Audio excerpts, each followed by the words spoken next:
안녕하세요. 오늘도 사연살롱을 찾아주셔서 감사합니다. 저는 50대 중반의 여성이에요.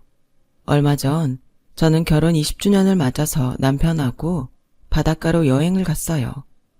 요즘은 여행 다니기가 전보다 좀 편해진 것 같아서 좋더라고요. 오랜만에 애들 없이 남편하고 단둘이 오붓한 시간이었어요. 그렇다 보니 20년도 더 된 예전 일이 생각나서 이렇게 사연을 보내요. 제가 어릴 때 엄마는 동네에서 식당을 하셨어요. 그래서 친구들은 저한테 밥이라고 부르기도 했어요. 아이들이 식사 때에 놀러 오면 엄마가 식당으로 불러서 밥을 차려주셨거든요. 작은 가게였지만 엄마 손맛이 좋아서 다들 엄마가 해주는 음식을 좋아했어요. 어떤 친구들은 자기네 집밥보다 우리 식당 밥이 맛있다며 일부러 식사 시간에 와서 밥을 먹고 가기도 했어요. 야, 니네 자꾸 우리 식당에 와서 밥 먹으면 엄마한테 안 혼나? 엄마들은 엄마가 한 음식보다 다른 사람이 한 음식 좋아하면 싫어하잖아. 괜찮아. 우리 엄마도 니네 엄마 반찬이 훨씬 맛있대. 그래서 오늘 열무김치 사오라고 돈도 주셨어. 라고 할 정도로 엄마 음식은 인기가 있었어요. 저는 그런 엄마가 자랑스러웠고 저도 엄마처럼 음식을 잘하고 싶어서 요리를 가르쳐달라고 조르곤 했어요. 집에 요리 잘하는 사람은 한 명이면 돼. 뭘 너까지 하려고 그래. 그러지 말고 넌 공부해. 공부해서 번듯한 직장 들어가야지. 라며 저를 영어 수학학원에 보내셨어요. 아빠는 법대를 나오셨는데 사법고시 공부만 10년 넘게 하다가 결국 시험에 떨어져서 포기하셨다고 해요. 다른 건 못하고 나이만 먹다 보니 회사를 들어갈 수도 없었고요. 사업을 하려다가 자금을 대줄 곳을 찾지 못해서 접게 되었고 할 수 없이 시골 할아버지 밭에서 일하고 채소들을 운반하는 일을 하셨어요. 그래도 네 아빠 덕분에 우리 가게 재료가 제일 싱싱하잖아. 어디서 이렇게 금방 딴 채소를 구할 수 있겠어? 라고 할 정도로 엄마는 긍정적이셨지만 저와 오빠한테는 늘 안정적인 직장에 들어가서 자리를 잡으라고 하셨어요. 저희 공부를 시키는 일이라면 앞뒤 안 가리고 다 하셨죠. 돈이 많이 들어가는 과외나 특강도 전부 등록시켜 주시면서 돈은 엄마가 더 벌면 된다고 하셨어요. 엄마 음식 솜씨가 좋다 보니 잘 사는 집에서 반찬 주문을 하는 경우가 좀 있었거든요. 엄마는 그럴 때마다 수고비를 두둑히 받아서 식당 수입만으로는 감당이 안 되는 저희 교육비를 채우셨어요. 그렇게 열심히 사시던 엄마도 제가 고등학교 때 아버지가 사고로 돌아가시자 한참이나 넋을 놓고 아무것도 못 하셨어요. 저는 그런 엄마를 도우려고 학교가 끝나면 바로 와서 식당 일을 거들었어요. 엄마 대신 재료도 다듬고 엄마한테 물어보면서 간단한 반찬도 만들고 했죠. 엄마는 그런 것도 다 못할 만큼 힘들어하고 계셨어요. 그러다가 어느 날 술 취한 아저씨가 밥을 먹으러 왔다가 저한테 괜히 시비를 걸었어요. 야, 식당에서 쟁반이나 나르는 게 어디 손님한테 눈을 똑바로 뜨고 대들어? 아저씨, 제가 대드는 게 아니고요. 저희 가게는 술만 파는 데가 아니라고요. 이게 그래도 꼬박꼬박 말대꾸하네. 야, 넌 부모가 그따위로 가르쳤어? 그래, 내가 가르쳤다. 술 먹었으면 곱게 집에 나갈 일이지. 왜 남의 가게에서 내 귀한 딸한테 꼬장을 부리고 그래? 경찰 부를까? 라며 프라이팬을 들고 주방에서 엄마가 나오자 아저씨는 뭐라고 중얼대며 도망갔어요. 정이야, 엄마가 미안해. 우리 딸 열심히 공부할 때에 엄마 때문에 이렇게 말도 안 되는 놈한테 욕이나 듣고 있었네.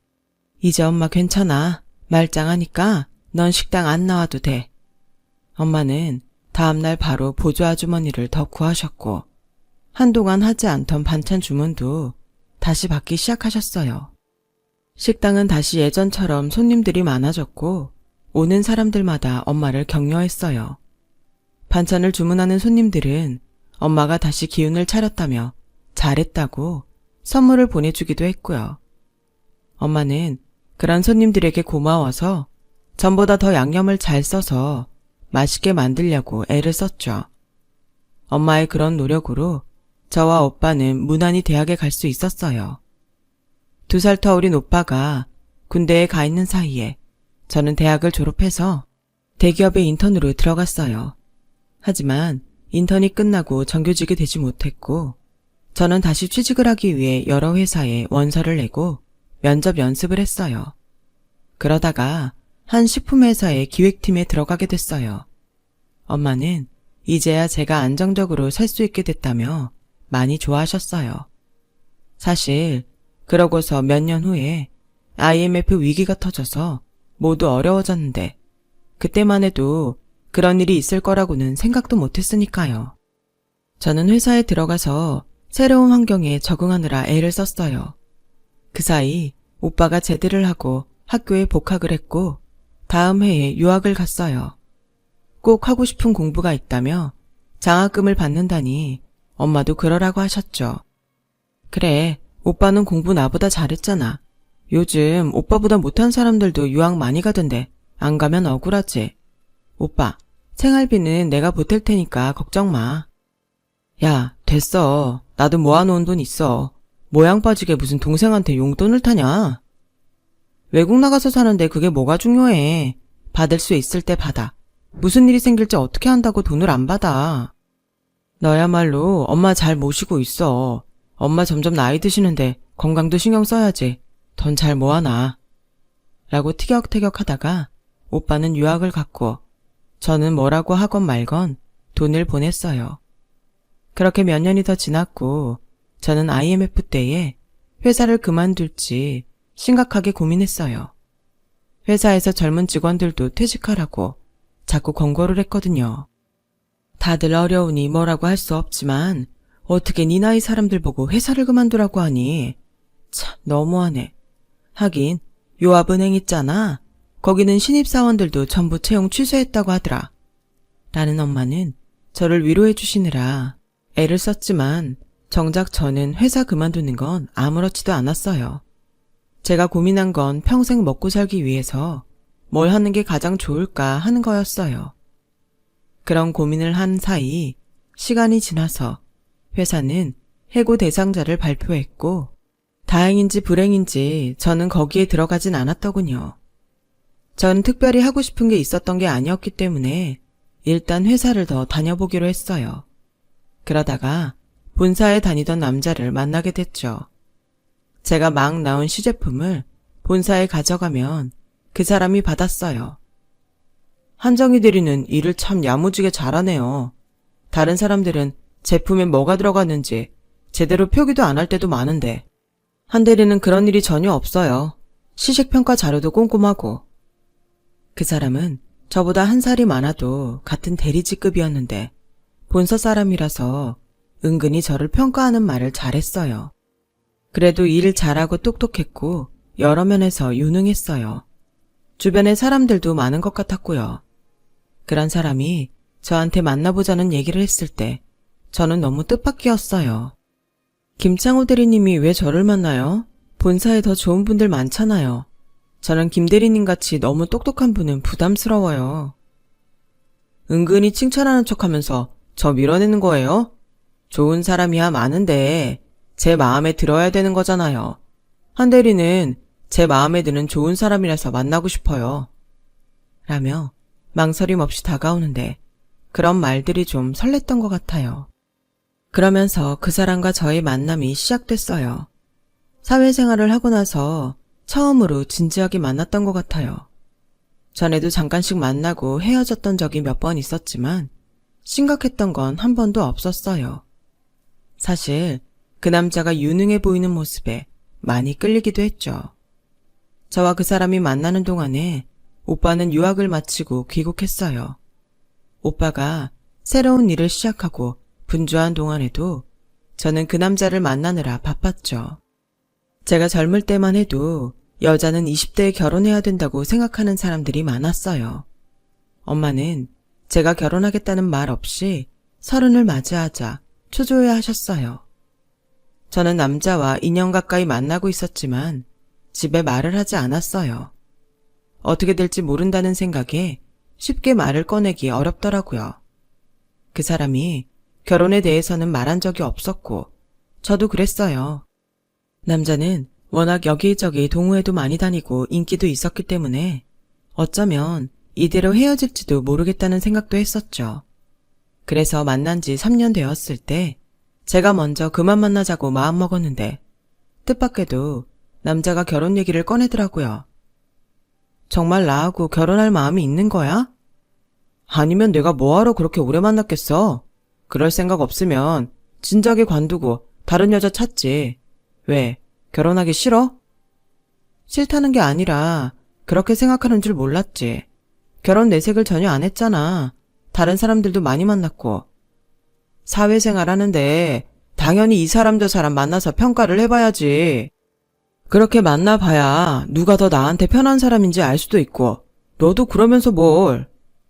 저는 누가 더 좋은 사람인지 저울질하려고 다른 사람들을 만난 적은 없었지만 그 사람이라면 저런 생각을 할 만하다는 마음이 들어서 별 말하지 않았어요. 한편으로는 저한테 결혼하자고 해준 게 좋기도 했고요. 사람 마음이란 게 참 희한한 게 그래도 내가 다른 여자들보다 괜찮다는 평을 받은 것 같아서 나쁘지 않더라고요. 그렇게 사람 저울질하고 평가하는 게 나쁜 걸 알면서도 저는 그것마저 남자의 능력으로 받아들였어요. 아마 아빠가 고시 공부만 오래 하다가 결국 능력이 없는 사람처럼 된 걸 보고 유능하고 현실적으로 보이는 그 남자를 계속 좋게만 생각했던 것 같아요. 제가 결혼을 한다고 하자 엄마와 오빠는 많이 놀랐어요. 나야 우리 딸이 좋다고 하는 사람이라면 찬성이지.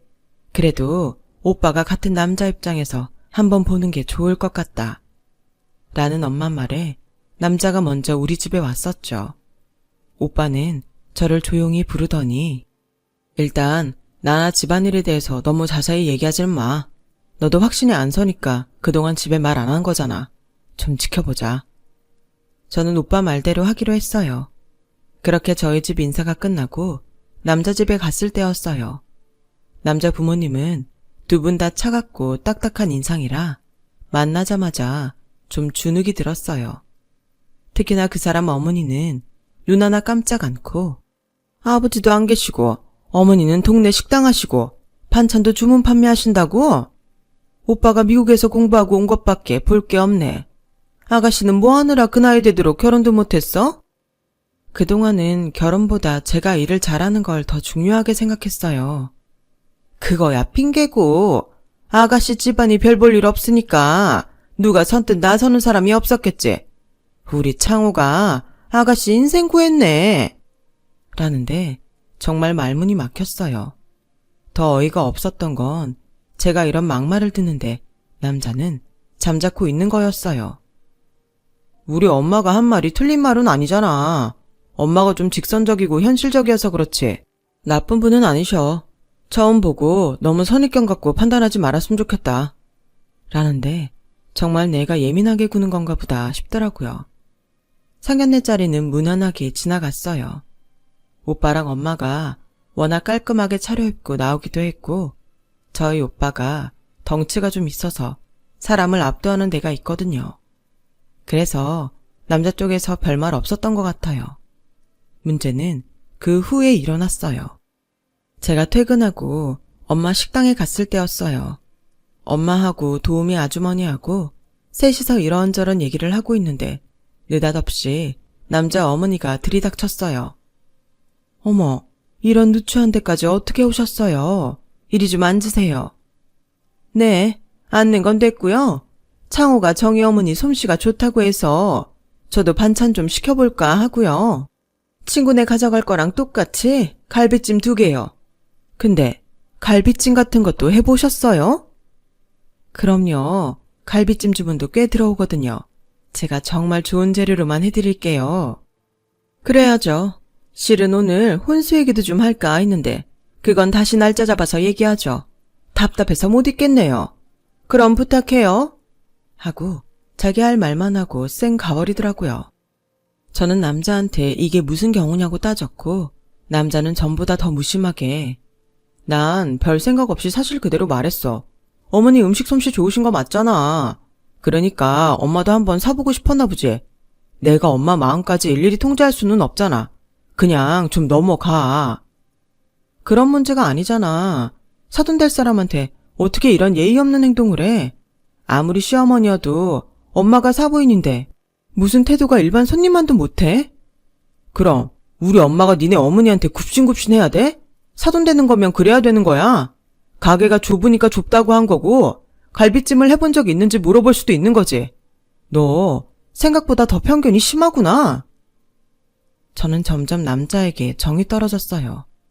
3년을 사귀면서도 저를 그렇게 생각하는 줄은 몰랐거든요.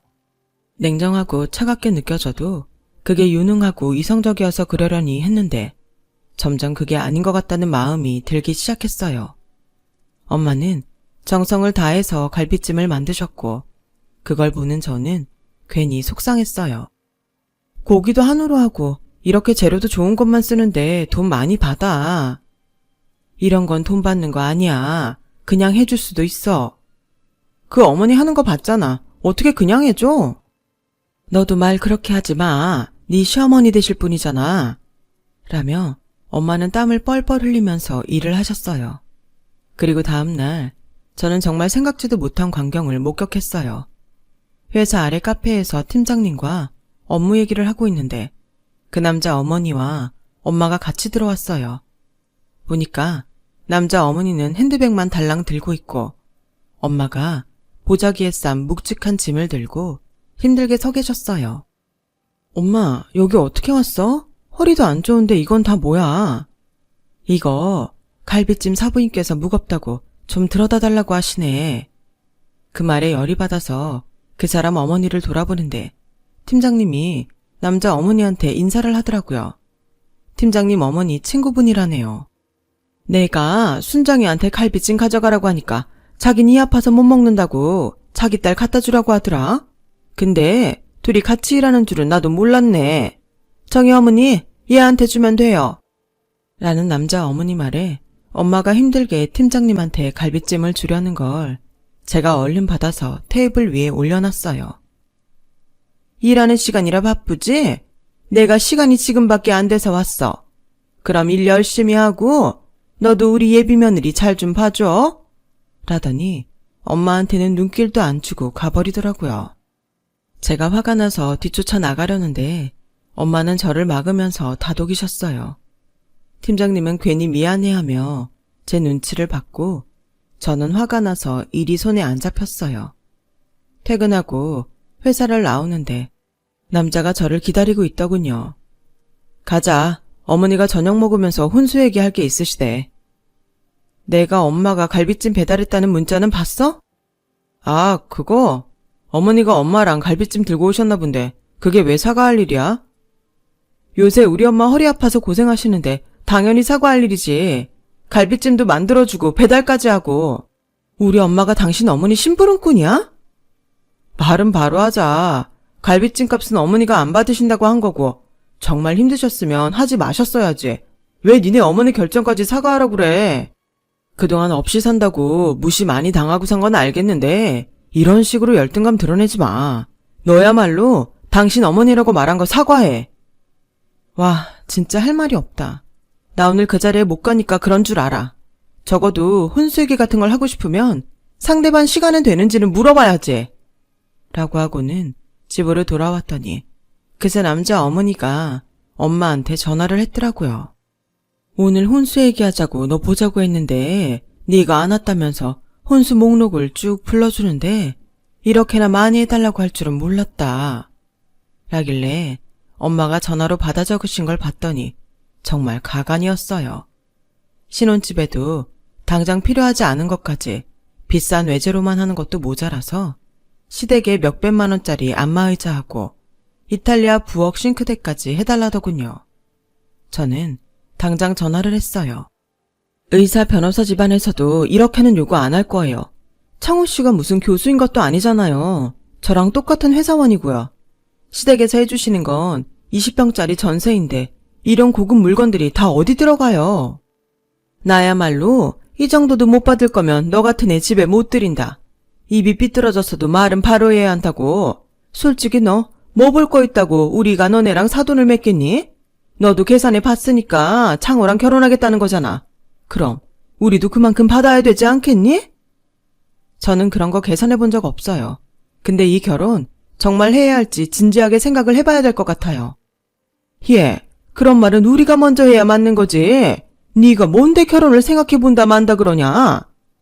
저는 전화를 끊고서 바로 남자한테 연락했어요. 솔직히 얘기해봐. 왜 나랑 결혼하려고 했어? 네가 제일 적절하다고 했잖아.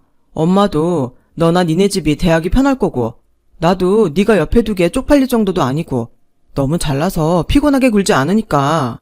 그리고 엄마가 그러시는데 네가 정말 결혼 안 할 거면 한복 맞출 때 오지 말라고 하시네. 너는 혼수가 많은 것 같으면 잘 타협할 생각을 해야지. 무슨 생각으로 결혼을 한 해 만에 그런 얘기를 해. 네가 그런 말 할 입장이야? 이 결혼 깨도 우리가 깨.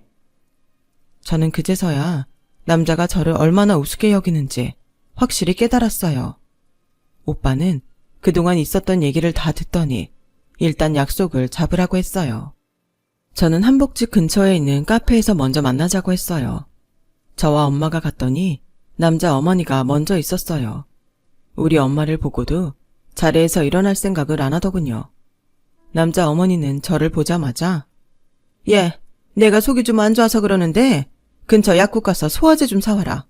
정희 어머니는 거기 제가 시킨 차 나왔는데 좀 갖다 주세요. 라며 심부름부터 시키더군요. 그러자 카페 매니저가 나와서 저와 엄마한테 정중히 고개 숙여 인사했어요. 사장님하고 사모님 오셨어요. 소화제 저희가 직원한테 사오라고 하겠습니다. 차는 제가 가져올게요. 라며 차를 갖다 놓고는 따로 의자를 가져왔어요. 사모님, 허리 불편하신데 여기로 앉으세요. 이 의자가 편해요. 이게 다 무슨 소리야? 사장님, 사모님이라니? 이 사람들이 여기 사장이에요? 이 건물 주인이세요. 모르셨어요? 카페 매니저 말에 남자 어머니는 놀라서 입이 벌어지더군요. 그때 오빠가 성큼성큼 안으로 들어왔어요. 죄송합니다. 정희가 이렇게 만나서 얘기해야 자기 말을 들어줄 것 같다고 해서 학교 끝나자마자 바로 왔는데 좀 늦었네요. 학교요? 무슨 학교요? 라며 어리둥절한 남자 어머니에게 엄마가 우리 정석이 땡땡대학 경영대 교수예요. 오빠가 미국에서 MBA 받았다는 건 제가 미처 말씀 못 드렸네요. 이 건물도 제가 오빠 생활비 쓰라고 보낸 돈 모아서 오빠가 주식을 사뒀대요. 그게 많이 올라서 한국 오자마자 제 이름으로 이 건물 사줬고요. 엄마는 여기 옆에 있는 고급 한정식 운영하세요. 아니, 전에 봤을 때 분명히 그 지저분한 식당에서 만났는데? 그 식당 거기에 일하는 아주머니한테 넘긴 지 좀 됐어요. 그날은 엄마가 아주머니 도와드릴 게 있어서 가셨던 거고요. 이 정도면 제가 이 결혼 안 하겠다고 해도 되겠죠? 그쪽에서 제가 가진 거 없어서 신분 세탁하는 거라고 했잖아요. 아니, 근데 저번 상견례 때는 왜 이런 얘기를 안 한 거예요? 이거 우리 떠보려고 한 거 맞죠? 제가 그러자고 했습니다. 이렇게 계산적인 모습이 저한테 다 보이는데 정의가 순진해서 잘 모르는 것 같아서요. 이 결혼 저희가 안 합니다. 라고 오빠가 말하자 저희 가족은 전부 자리에서 일어났어요. 그러자 시어머니는 얼른 엄마 손을 붙잡고 아이 사부인 이렇게 끝내면 어떡해요. 몇 번 만나보기만 했을 뿐인데요. 혹시 섭섭하신 거 있었으면 마음 푸시고 다시 얘기해봐요. 이거 놓으세요. 우리 애한테 할 말 못할 말 다 해놓고서 이제 와서 뭐요? 그리고 제 아들이 교수이고 제 딸이 여기 건물 주인이니까 이젠 제가 사부인입니까? 저는 그쪽한테 할 도리 다 하느라 예의를 지켰던 거예요. 앞으로 사람 함부로 무시하지 말고 겸손하게 사세요. 정말 잘못했습니다. 우리 아들 받아주세요. 네? 이렇게 일방적으로 끝내시면 어떡해요? 카페 한복판에서 소란을 피웠고 카페 매니저는 손님, 자꾸 이러시면 저희도 경찰 부르겠습니다. 다른 손님들한테 피해 안 가게 얼른 나가주세요. 계속 잘못했다고 하는 남자 어머니를 끌어냈어요. 그날 밤 남자는 저에게 계속 전화를 했고 문자로도 미안하다고 하더라고요. 남자는 출근길에 회사 앞으로 찾아와서 우리 다시 얘기해보자. 결혼이 얼마나 중요한 건데 이렇게 쉽게 그만둬? 나 쉽게 그만둔 거 아니야. 그리고 중요한 거니까 김창호 씨하고 안 한다는 거야. 또 머리 굴려서 적당한 여자 찾아봐. 근데 내가 팀장님한테도 당신네 어떤지 다 얘기했거든? 당신 회사에도 소문 다 나서 앞으로 좀 힘들 거야. 여기 경비 아저씨, 이 사람이 자꾸 저 쫓아오는데 여기 못 들어오게 해주세요. 라고 말하고 회사로 들어왔고, 남자는 저를 부르다가 경비한테 제지를 당했어요. 그 후에도 남자는 미안하다고 계속 회사로 연락하다가 저희 팀장님한테 한 소리 듣고 망신만 당했죠 뭐. 저는 그 일을 겪고 결혼 평생 못하겠다고 생각했거든요. 그런데 곧 저에게 정말 좋은 인연이 생겼고 그 순수하고 따뜻한 남자와 결혼을 해서 지금까지 잘 살고 있답니다. 시간이 지나고 보니 그 남자 집안과의 일은 인생의 액땜이었던 것 같아요. 서로 알아보고 사랑할 수 있는 사이는 정해져 있나 봅니다. 제 얘기는 여기까지예요. 제 이야기 들어주신 분들 모두 행복하세요. 좋은 일만 가득하고 건강하시길 바래요. 감사합니다. 여러분, 사연 댓글에 응원과 현명한 조언 부탁드려요. 좋아요와 구독은 저에게 큰 힘이 됩니다. 오늘도 좋은 일 가득하세요.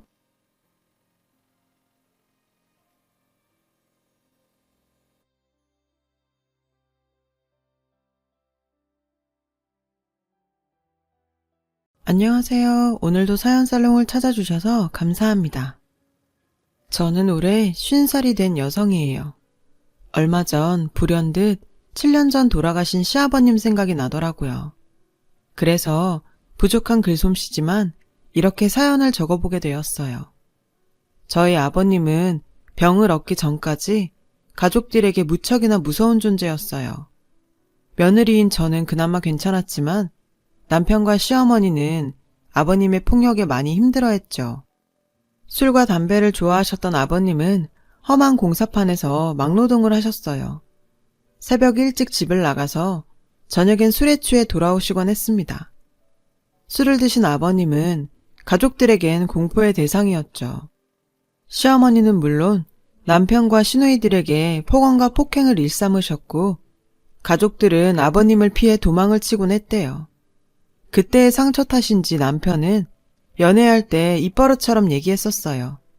자긴 아버지 같은 사람은 절대 되지 않을 거라고요. 그래서일까요? 남편과 결혼을 결심하고 처음 시댁에 인사를 가던 날, 전 아버님을 뵙기까지 정말 많이 긴장했었어요. 겁을 먹은 거죠. 나중에 알고 보니 그날 긴장을 한 건 저뿐만이 아니라 시어머니와 시누들도 마찬가지였더군요. 어머님께선 아버님이 언제 파르르 화를 낼까 조마조마해 식은땀이 다 나셨대요. 남편은 1남 2녀 중 막내라서 어리고 힘이 없던 탓에 자신이 엄마와 누나들을 지켜주지 못했던 게 늘 괴로웠다고 하더군요. 그 말을 들으니 왠지 남편이 안쓰럽게 느껴지더라고요. 그래서인지 남편은 시어머니와 누나들에겐 끔찍하게 잘하면서도 아버지 일이라면 늘 시큰둥했어요. 전 남편의 마음을 알기에 그럴 때마다 남편을 대신해 일을 처리하곤 했죠. 저도 처음엔 시아버지가 불편하고 두렵긴 마찬가지였어요. 다행히 아버님이 제가 불편해하는 걸 아시고 도리어 제 눈치를 보셔서 따로 뵙는 일은 점차 줄었어요. 시댁의 가족 분위기가 이렇다 보니 1년에 2번 있는 명절은 정말 가시밭 같았어요. 시집간 시누이들이 명절이 돼도 친정을 찾지 않았거든요. 뿌리난 시아버님은 어머님께 폭언과 폭력을 행사하시며 분위기를 살벌하게 만드셨어요. 그럴 때면 남편이 득달같이 달려들어서 어머님 편을 들었고 결국 싸움은 커졌죠. 그럴 때마다 저는 어린 딸을 데리고 집으로 피신을 오곤 했어요. 사정이 이렇다 보니 전 일이 곧해서 명절 증후군을 겪는 게 아니라 시아버님 때문에 명절 증후군을 겪게 되었죠. 한 번은 6살인 딸이 할아버지가 무서워서 할머니 집에 안 가겠다고 하더라고요. 이렇게 손녀딸까지 할아버지를 무서워하다 보니 남편조차 본가에 가는 걸 꺼리게 되었어요. 언제부턴가 가족 행사가 있을 때면 아버님을 빼고 다들 저희 집에 모였고 함께 밖에서 밥을 먹는 일이 잦아졌어요. 그럴 때마다 아버님은 당신만 빼놨다며 술을 마시고 살림을 부수며 분풀이를 했죠. 그런 악순환이 반복되다 보니 며느리인 저도 지치더라고요. 그렇게 몇 년이 지나 아버님의 회갑이 되었어요. 저는 다른 건 몰라도 회갑은 챙겨야 되지 않을까 해서 남편에게 조촐하게라도 식사 자리를 마련하자고 했고, 내켜하지 않는 남편을 달래서 오랜만에 시댁에 가게 되었어요. 아버님은 내심 당신 생일에 저희가 온 게 좋으셨는지 처음으로 손녀에게 용돈까지 주셨어요. 저는 그 모습을 보고 오늘은 괜찮겠다 안심했죠. 하지만 술이 문제였어요. 신우들도 도착해 식사를 시작하려는데 기분 좋게 한두 잔 들어간 술이 화를 불러온 거죠.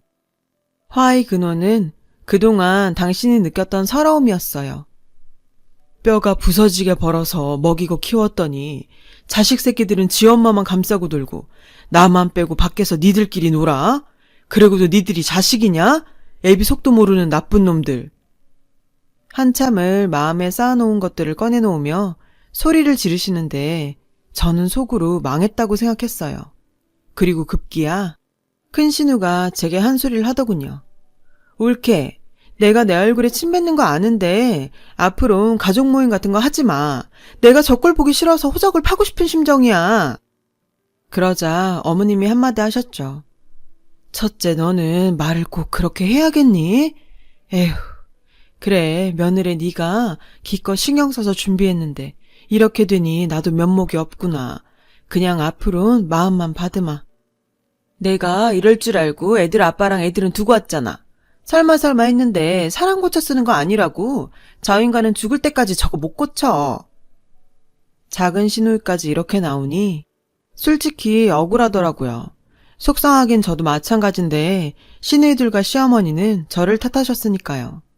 믿었던 남편마저 괜히 나서서 일을 만들었다고 절 원망했고요. 전 속으로 내가 다시는 이놈의 집구석 일에 참견하나 봐라. 이를 갈았어요. 그 사건 이후 시댁 식구들은 제각각 살기 바빴어요. 매년 시어머니 생신 때 모여서 밥 먹고 근황을 묻는 정도였죠. 그 외엔 모이는 일이 없었어요. 가끔 시아버지의 못된 버릇으로 시어머니가 저희 집에 피신 오시는 정도였죠. 그럴 때마다 저는 성난 남편을 말리기 바빴고요. 그러던 어느 날 남편이 어머님께 건강검진을 받게 해드리고 싶다고 하더군요. 그래서 저는 어머님을 모시고 종합병원에 가게 되었어요. 태어나 처음으로 하는 종합검진에 어머님은 혹여 나쁜 병이라도 걸렸을까 걱정하셨죠. 전 그런 어머님을 안심시키며 고부간에 이런저런 이야기를 나누게 되었어요. 물론 대부분 시아버지 얘기였죠. 저는 어머님의 얘기를 듣다 조심스럽게 물었어요. 어머니, 아버님 때문에 이렇게 힘드신데 왜 같이 사시는지 이해가 안 가요. 저 같았음 벌써 이혼했을 것 같은데. 며느리로서 할 소린 아니었지만 당시 저는 그 부분이 가장 이해가 안 갔거든요. 자식들도 다 커서 시집장가를 간 마당에 무슨 정이 있다고 그렇게 함께 사시는지 아무리 생각해도 모르겠더라고요. 그러자 어머님께서 이러시더군요. 나라고 그런 생각 안 했겠니? 그래도 미운하고나 내 남편인걸. 그리고 성질은 불같아도 속은 또 안 그런 사람이다. 부부가 40년을 넘게 살면 이런 걸까요? 시어머니의 말을 듣고 저는 더 이해가 가지 않더군요. 나도 남편이랑 더 오래 살다 보면 시어머니의 마음을 알게 될까 생각했죠. 다행히 어머니의 검사 결과는 나이에 비해 모두 양호하셨어요. 의사 선생님도 혈압관리와 꾸준하게 운동을 하라는 말만 하시더라고요. 하지만 문제는 다른 데 숨어 있었죠. 며칠 뒤에 어머님이 다급한 목소리로 전화를 하셨더라고요. 지금 당장 집으로 와달라고요. 제가 시댁에 도착하니 아버님이 의식을 잃고 쓰러져 계셨어요. 화장실에서 혈변을 보시고 의식을 잃으셨다더군요. 전 너무 놀라 119에 전화를 했고 곧 응급차가 도착해서 아버님을 싣고 병원으로 향했어요.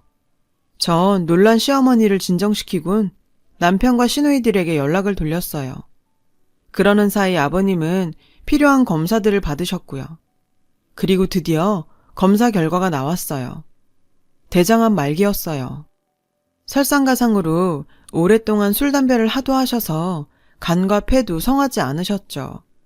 저는 혹여 아버님이 잘못되시진 않을까 걱정하고 있었는데 의외로 남편과 시누이들은 담담해 보이더군요. 시누이들은 이 핑계 저 핑계를 대며 병원에 오지 않았고 남편 역시 병원에는 왔지만 아버님이 계신 병실엔 들어가지 않았어요. 어머님과 제가 교대로 병상을 지키며 아버님 간호를 맡았어요.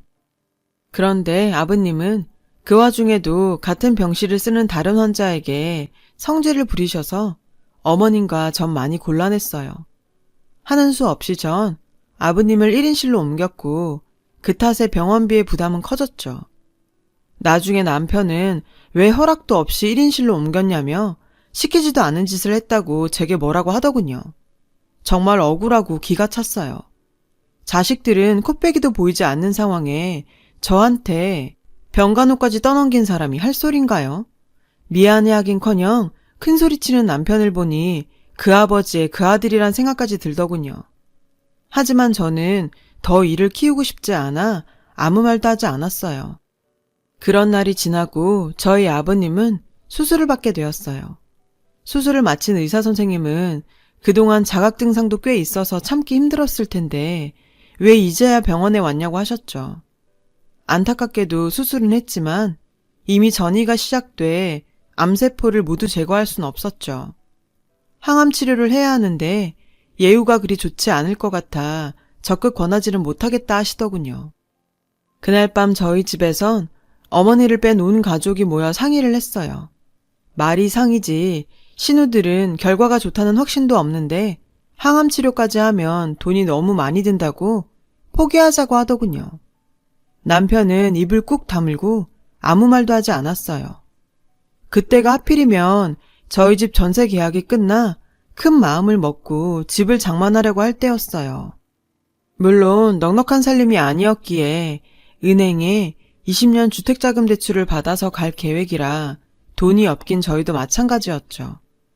그렇다고 살아계시는 아버님의 치료를 포기할 수는 없어서 저는 남편한테 본가를 팔면 어떻겠냐고 물었죠. 어머님은 저희가 모시고요. 집 한 돈이면 병원비는 해결할 수 있지 않겠냐고요. 뾰족한 수가 없기에 일단 저희끼리는 그렇게 결론을 내렸어요. 이후 어머님께 이 얘기를 전했고 어머님은 알겠다고 하시더군요. 다만 저희한테 부담 주긴 싫으니 당신은 작은 방 하나만 얻어 살겠다고 하셨죠. 저는 괜찮다고 말했지만 남편은 그렇게 해야 어머님이 편하시다면 그러자고 하더군요. 그리고 얼마 뒤 아버님은 항암 치료에 들어갔어요. 정정하셨던 양반이 항암 치료가 시작되니 하루가 다르게 살이 빠지고 진정제 없이는 1분 1초도 버티기 힘들어 하셨죠. 차라리 자기를 죽여달라고 하시는데 옆에서 지켜보는 저도 너무 힘들었어요.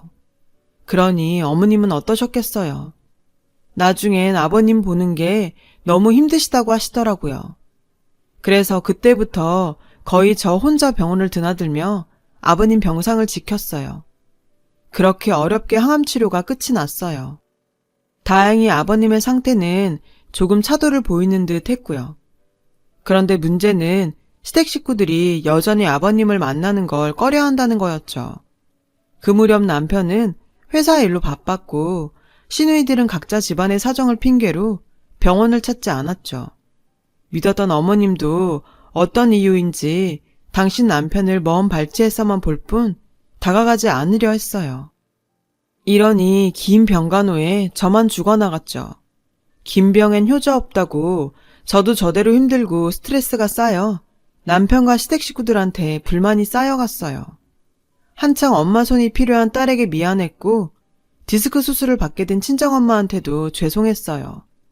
적어도 수술 당일엔 제가 가봤어야 했지만 아버님 병실을 비울 수가 없어 그러지 못했거든요.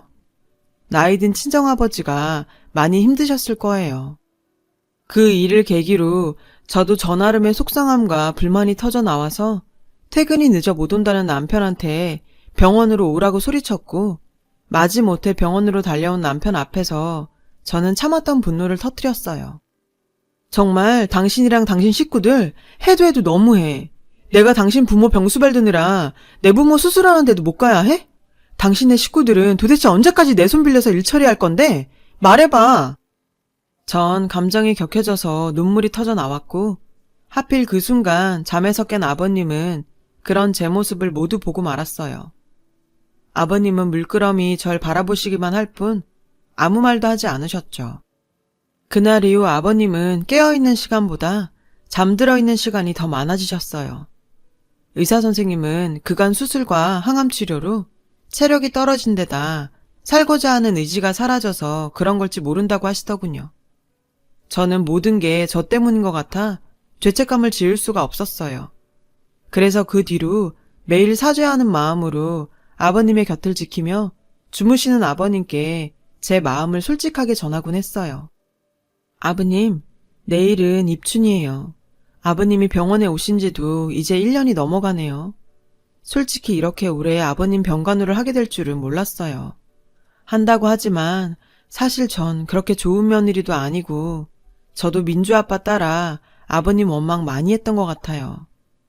제 얘기가 이어지는데도 아버님은 눈을 감고 계셨고 그 때문인지 저는 안심하고 제 속내를 아버님께 털어놓을 수 있었죠. 아버님, 오늘 날씨가 얼마나 좋은지 모르시죠? 혹시 깨셨는데 눈 안 뜨시고 계신 거 아니세요? 그러면 저도 민주 아빠 따라 아버님 미워할 거예요. 정말 그러기만 하세요. 저 그럼 아버님 며느리 안 할 거예요. 그날 제가 남편한테 소리친 거 들으시고 마음 상해 이러시는 거면 정말 죄송해요. 그래도 아버님, 제발 노여움 푸시고 눈 좀 떠주세요. 네? 그날 밤도 저는 집에 가기 전 아버님 병상을 지키며 속마음을 털어놓았어요. 그러다 무심코 고개를 올려보니 글쎄 아버님이 절 물끄러미 보고 계시지 뭐예요. 전 너무 놀라 벌떡 일어났어요. 아버님, 일어나셨어요? 도대체 며칠 만에 깨신 건지 아세요?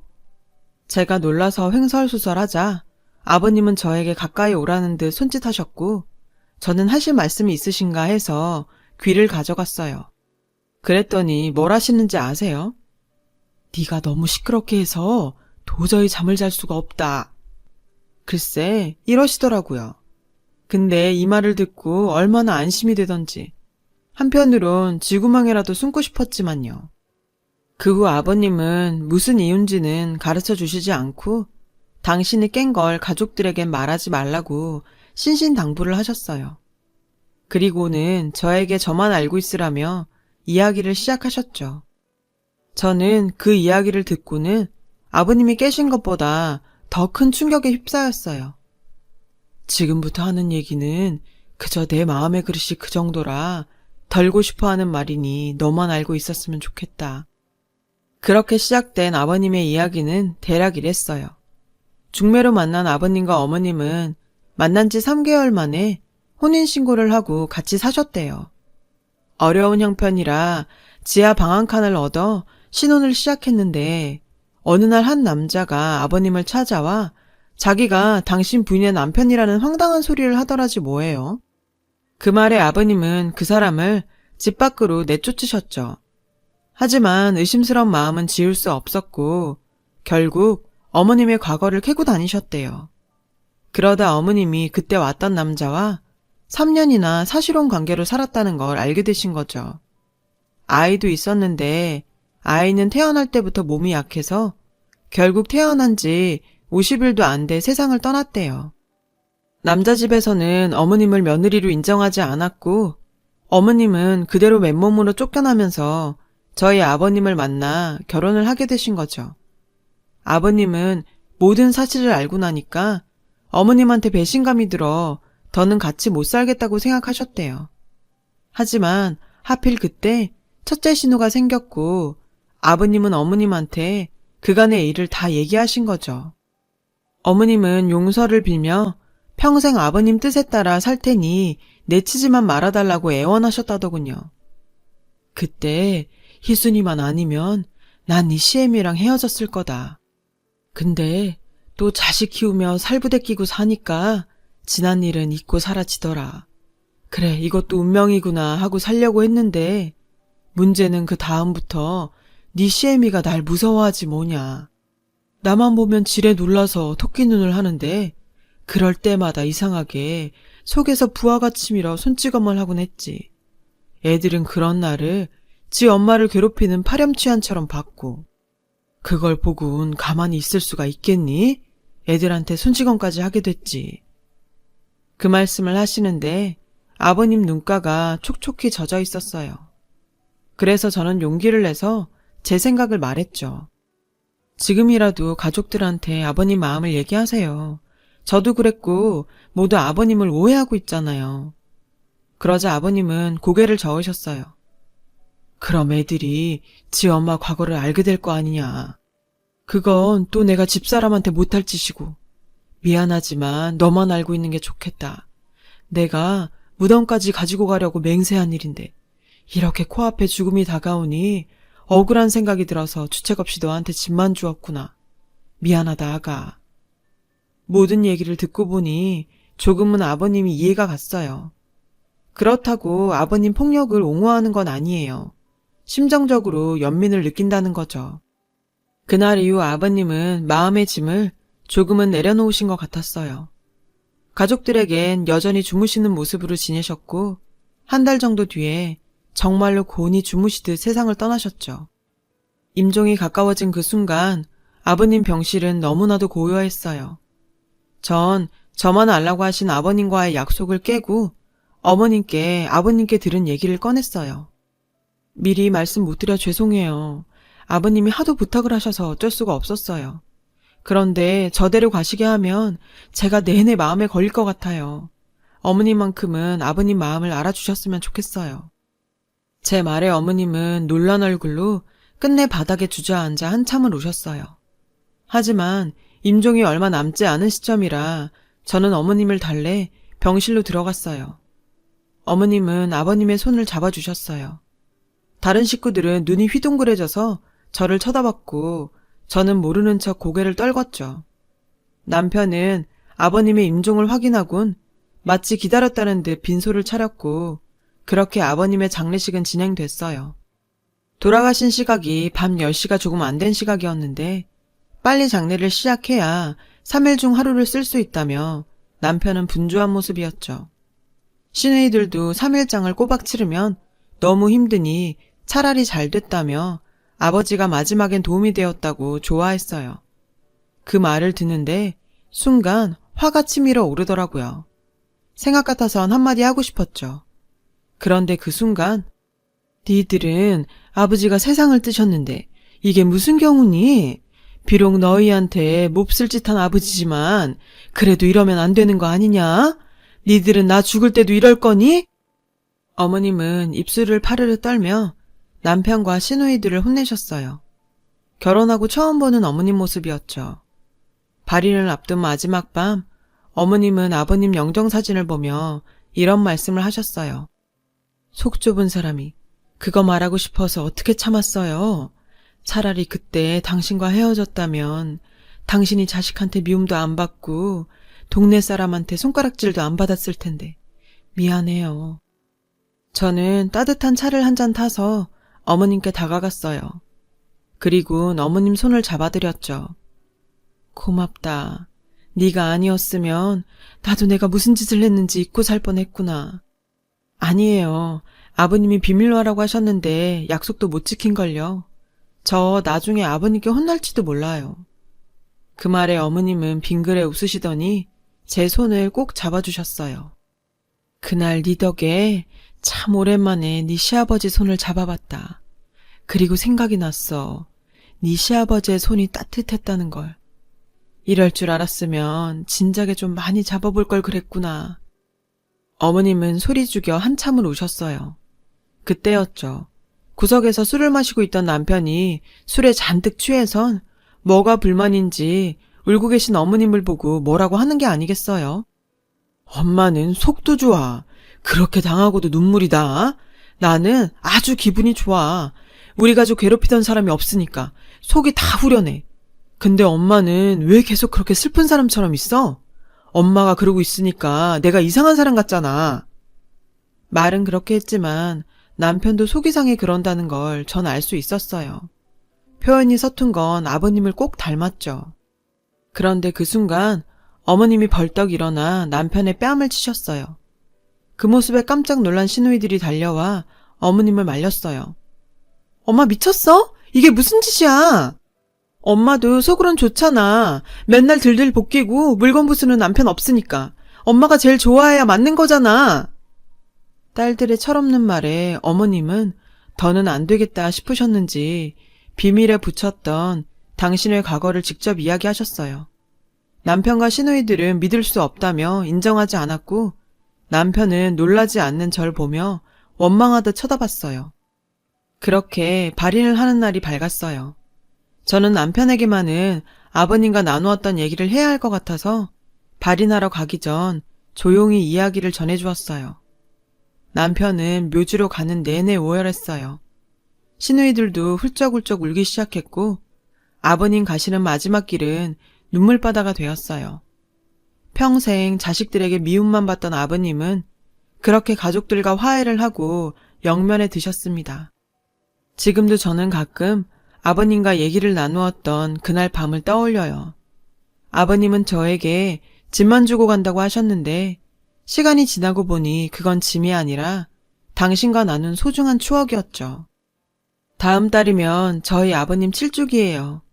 저는 형식 같은 건 잘 모르는 며느리라 그저 살아생전에 좋아하셨던 것들을 준비하는데 그 중에서 가장 중요하게 생각하는 건 온 가족이 다 모이는 거예요. 살아계실 때 당신만 소외되었다고 서러워하셨던 아버님 마음을 이날은 꼭 달래드리고 싶거든요. 가족들도 이런 제 마음을 알고 늘 누가 먼저랄 것도 없이 찾아오고 있고요. 아버님은 저희에게 가족이라는 정말 커다란 선물을 주고 가셨습니다. 모든 헤어짐은 어떤 형태로든 미련이 남는 것 같아요. 나쁜 기억은 깎이고 좋았던 기억은 시간이 지날수록 견고해지니 결국 남는 건 추억이더라고요. 여러분들은 부디 후회가 남지 않도록 가족들과 많은 대화를 나누시길 바래요. 지금까지 제 사연을, 아니, 저희 시아버님 사연을 들어주셔서 감사합니다. 여러분, 사연 댓글에 응원과 현명한 조언 부탁드려요. 좋아요와 구독은 저에게 큰 힘이 됩니다. 오늘도 좋은 일 가득하세요.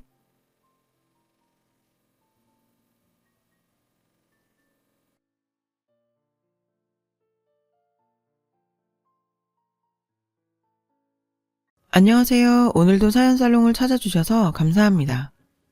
경기도에서 살고 있는 50대 남성이에요. 저는 지금까지 평범한 삶을 살아왔어요. 그래서 드라마에는 나오는 일들은 저랑은 다른 세계 얘긴 줄 알았죠. 그런데 얼마 전 저한테도 그런 황당한 일이 일어났지 뭡니까? 저에게는 눈에 넣어도 아프지 않은 큰아들과 작은 딸, 그리고 유순하고 가정적인 와이프가 있어요. 저는 현재 지방에서 아는 형님의 공장 일을 돕고 있는데요. 월요일부터 토요일까지 주 6일 근무에 월 300 정도 받고 있어요. 솔직히 내 식구가 먹고 살기엔 빠듯한 돈이에요. 제가 지금에야 이러고 살지만 처음부터 남 밑에서 일하고 살던 사람은 아니었어요. 원래는 서울에서 수출 무역업을 했더랬죠. 서울에 아파트도 2채나 가지고 있었고 차도 외제차를 끌고 다녔고요. 그 밖에도 현금 자산을 꽤 보유하고 있었고 1년에 한두 번은 가족들을 데리고 해외여행을 다닐 정도로 남부럽지 않게 살고 있었죠. 그런데 망하는 건 정말 한순간이더라고요. 처음에 작은 계약이 틀어지기 시작하더니 금세 도미노처럼 눈앞에서 와르르 사업 전체가 무너져 버렸어요. 어떻게 세운 사업인데 끝까지 버텨보려고 사방으로 뛰어다녔지만 잘 되지 않았어요. 보다 못한 본가와 처가에서 도와주려고 애를 썼지만 턱없이 부족하더군요. 결국 전 마지막이라는 심정으로 사업을 하는 친구를 찾아갔어요. 그래도 제일 친한 놈이라 생각해서였죠. 자존심 다 버리고 구질구질하게 부탁했습니다. 하지만 돌아온 대답은 싸늘했어요. 자기 보기엔 어차피 망한 게 뻔한 사업이니 그냥 접고 다른 일을 시작하라지 뭐예요. 전 친구의 멱살을 잡고 크게 다퉜어요. 가망 없어. 더 시간 끌어봤자 빚만 불어날 뿐이야. 뭐? 내가 어떻게 쌓아온 사업인데 내가 어떤 심정으로 여기까지 찾아왔는지 알기나 해? 그리고 그날 이후 저는 다시는 누구에게도 손을 벌리지 않겠다 맹세까지 했어요. 제가 가진 마지막 자존심마저 버릴 수는 없었거든요. 제 사업이 망하자 가장 힘들어한 건 작은 딸이었어요. 큰아들은 대학 졸업학기라 이미 등록금을 다 낸 상태인데다 사업이 잘 될 때 어학연수며 유럽 배낭여행까지 아들의 미래를 위해 금전적으로 해줄 수 있는 건 다 해준 상태였거든요. 하지만 작은 딸의 경우는 달랐어요. 아직 고등학생인데다 일반고도 아닌 예고에 다니고 있어서 전학이 불가피했죠. 예고는 등록금도 비싸고 실기비까지 따로 내야 해서 도저히 현재 형편으로는 감당이 안 되더라고요. 결국 미대 진학이 꿈인 딸아이를 일반 고등학교로 전학시켰어요. 대신 미대 입시를 대비해 미술학원을 보내주기로 했고요. 그런데 참, 미대 입시학원비도 만만치 않더라고요. 전에는 제가 벌어다주는 돈으로 아내가 다 알아서 했으니까 저야 알 리가 없었죠. 아침 7시부터 밤 8시까지 주 6일을 꼬박 일해서 월 300 손해 지는 상황에 한 달에 100만 원이 넘는 딸아이 학원비 대주는 건 여간 힘든 게 아니었어요. 학원비 내는 날이 무서워질 정도로요. 솔직히 딸아이 원망도 좀 했어요. 미대 들어가는 것도 보통 일이 아니고 또 간다고 해도 전공 살려서 취업하는 것도 힘들 테니까요. 게다가 미대 남아서 잘 되려면 유학은 기본이라고들 하는데 저희한테 이제 그런 건 꿈도 못 꿀 상황이잖아요. 그런데도 집이 이렇게 된 마당에 미술을 하겠다고 그 고집을 부리니 나 원참. 전 딸아이가 미술을 관두고 그냥 취업 잘 되는 간호학과나 회계학과에 갔으면 좋겠다 아내에게 내비쳤어요. 미대는 우리 형편 좋았을 때 얘기지. 지금 상황엔 아니잖아. 지금이라도 다시 생각해서 진로 바꾸게 합시다. 제대로 지원도 못 해주면 지은이도 고생할 게 뻔해. 그런데 아내가 극구 반대하는 거예요. 잠깐 형편 어렵다고 앞날이 창창한 딸의 꿈을 막을 수는 없다나요. 나중에 딸한테 원망이라도 듣게 된다면 자기나 저나 많이 괴로울 거라고요. 힘 닿는 데까지는 해줄 만큼 해주자고요. 사실 전 그런 아내의 말이 곱게 들리지 않았어요. 월요일부터 토요일까지 공장에서 허리가 휘도록 일하는 건 저였으니까요. 아내는 여전히 상황 판단이 안 되는 것 같았어요.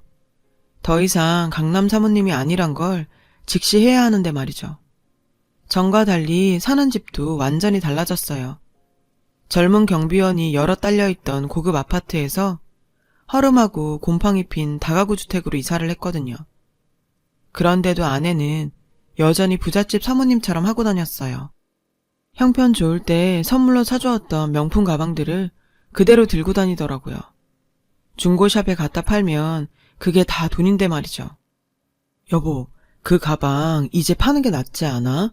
이런 동네에서 그렇게 다녀봤자 짝퉁 소리밖에 못 들을 텐데. 모르는 소리 말아요. 여자들은 명품 가방 하나쯤은 있어야 된다고요. 참, 지금 우리가 그런 거칠애하고 살 처진가요? 가방 팔아 생활비에 보태면 얼마나 좋아요. 남편 고생하는 건 생각도 안 하고 말이죠. 그러던 어느 날이었어요. 그날은 제 월급날이었죠. 퇴근하고 집에 가는 길에 트럭에서 파는 전기통닭 한 마리를 사서 들어갔어요. 딸이 치킨을 참 좋아하거든요. 전 방에서 그림을 그리고 있던 딸에게 나와서 치킨 먹자고 했어요. 그랬더니 딸이 됐다고 하더군요. 우리 딸 치킨 제일 좋아하잖아. 왜? 무슨 일 있어?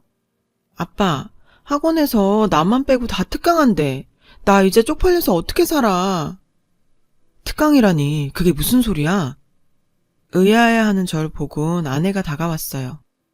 특강비가 너무 비싸서 하지 말랬더니 지 친구들은 다 한다고 전 난리네. 미술학원에서 방학을 맞아 특강을 하는데 글쎄 특강비가 기존 학원비의 2배라는 거예요.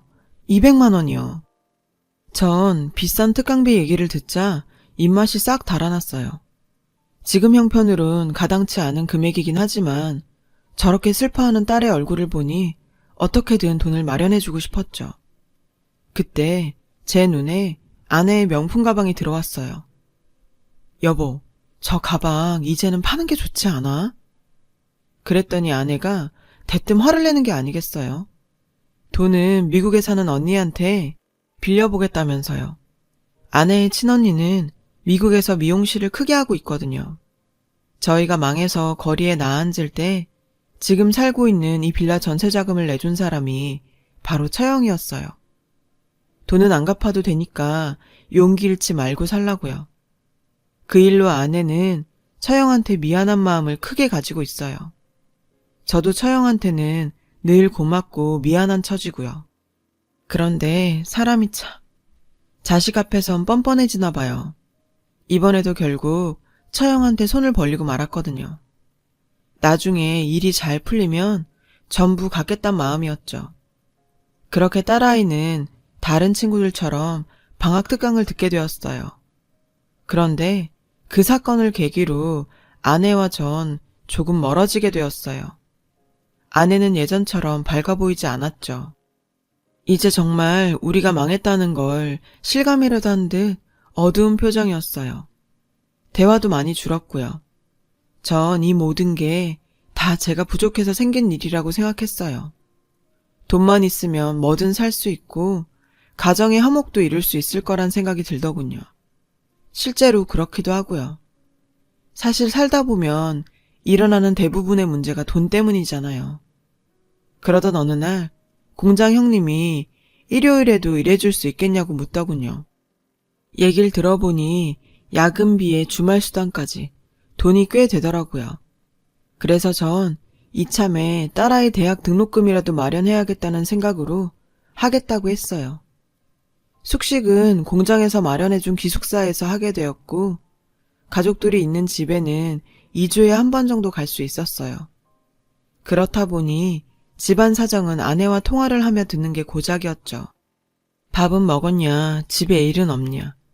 통화 내용은 늘 같았어요. 그때마다 아내는 별일 없다고 했고요. 그렇게 전 조금씩 공장 생활에 익숙해져 갔어요. 그런데 숙소에 누워 가만히 생각해보니 바로 다음 날이 아내 생일이지 뭐예요. 아차 싶었죠. 그래도 지금이라도 기억이 나서 다행이다 싶었어요. 전 공장 형님한테 전화해서 하루 휴가를 얻었어요. 그리고는 동네 빵집에 들러 생크림 케이크를 사고 시장에서 아내가 좋아하는 복숭아도 10,000원어치 샀어요. 이번에야말로 아내와 대화 좀 나누고 예전처럼 돈독한 사이로 돌아가야겠다 생각하면서요. 그런데 웬걸? 집에 가보니 아무도 없는 거예요. 딸에게 전화해보니 학원에서 특강 중이라 늦게 끝난다고 하더군요. 아내는 아예 전화를 받지 않았어요. 이상했어요. 아내는 일을 다니는 것도 아니었으니까요. 그런 아내가 밤 9시가 넘도록 집에 들어오지 않더라고요. 결국 저는 생일 케이크 초만 꽂은 채 잠이 들고 말았어요. 얼마나 잤을까? 아내가 절 깨우더군요. 시계를 보니 11시였어요. 당신, 지금 이 시간까지 어딜 돌아다닌 거야? 동창회가 있어서 다녀오는 길이에요. 동창회라는 말에 부하가 치밀더군요. 전 사업이 망한 이후 모임에 나가본 적이 한 번도 없었거든요. 남편은 주말도 반납하고 뼈 빠지게 일하는 동안 아내는 친구들 만나 시시덕거리며 놀았단 얘기잖아요. 제가 우연히 찾아온 그날 말고도 아내는 자주 밖으로 놔두는 느낌이었어요. 제가 자신을 의심하는 줄도 모르고 아내는 자기 생일인 줄 어떻게 알았냐고 좋아하더군요. 기왕 생일 케이크를 사왔으니 초에 불이라도 붙이자고 했죠.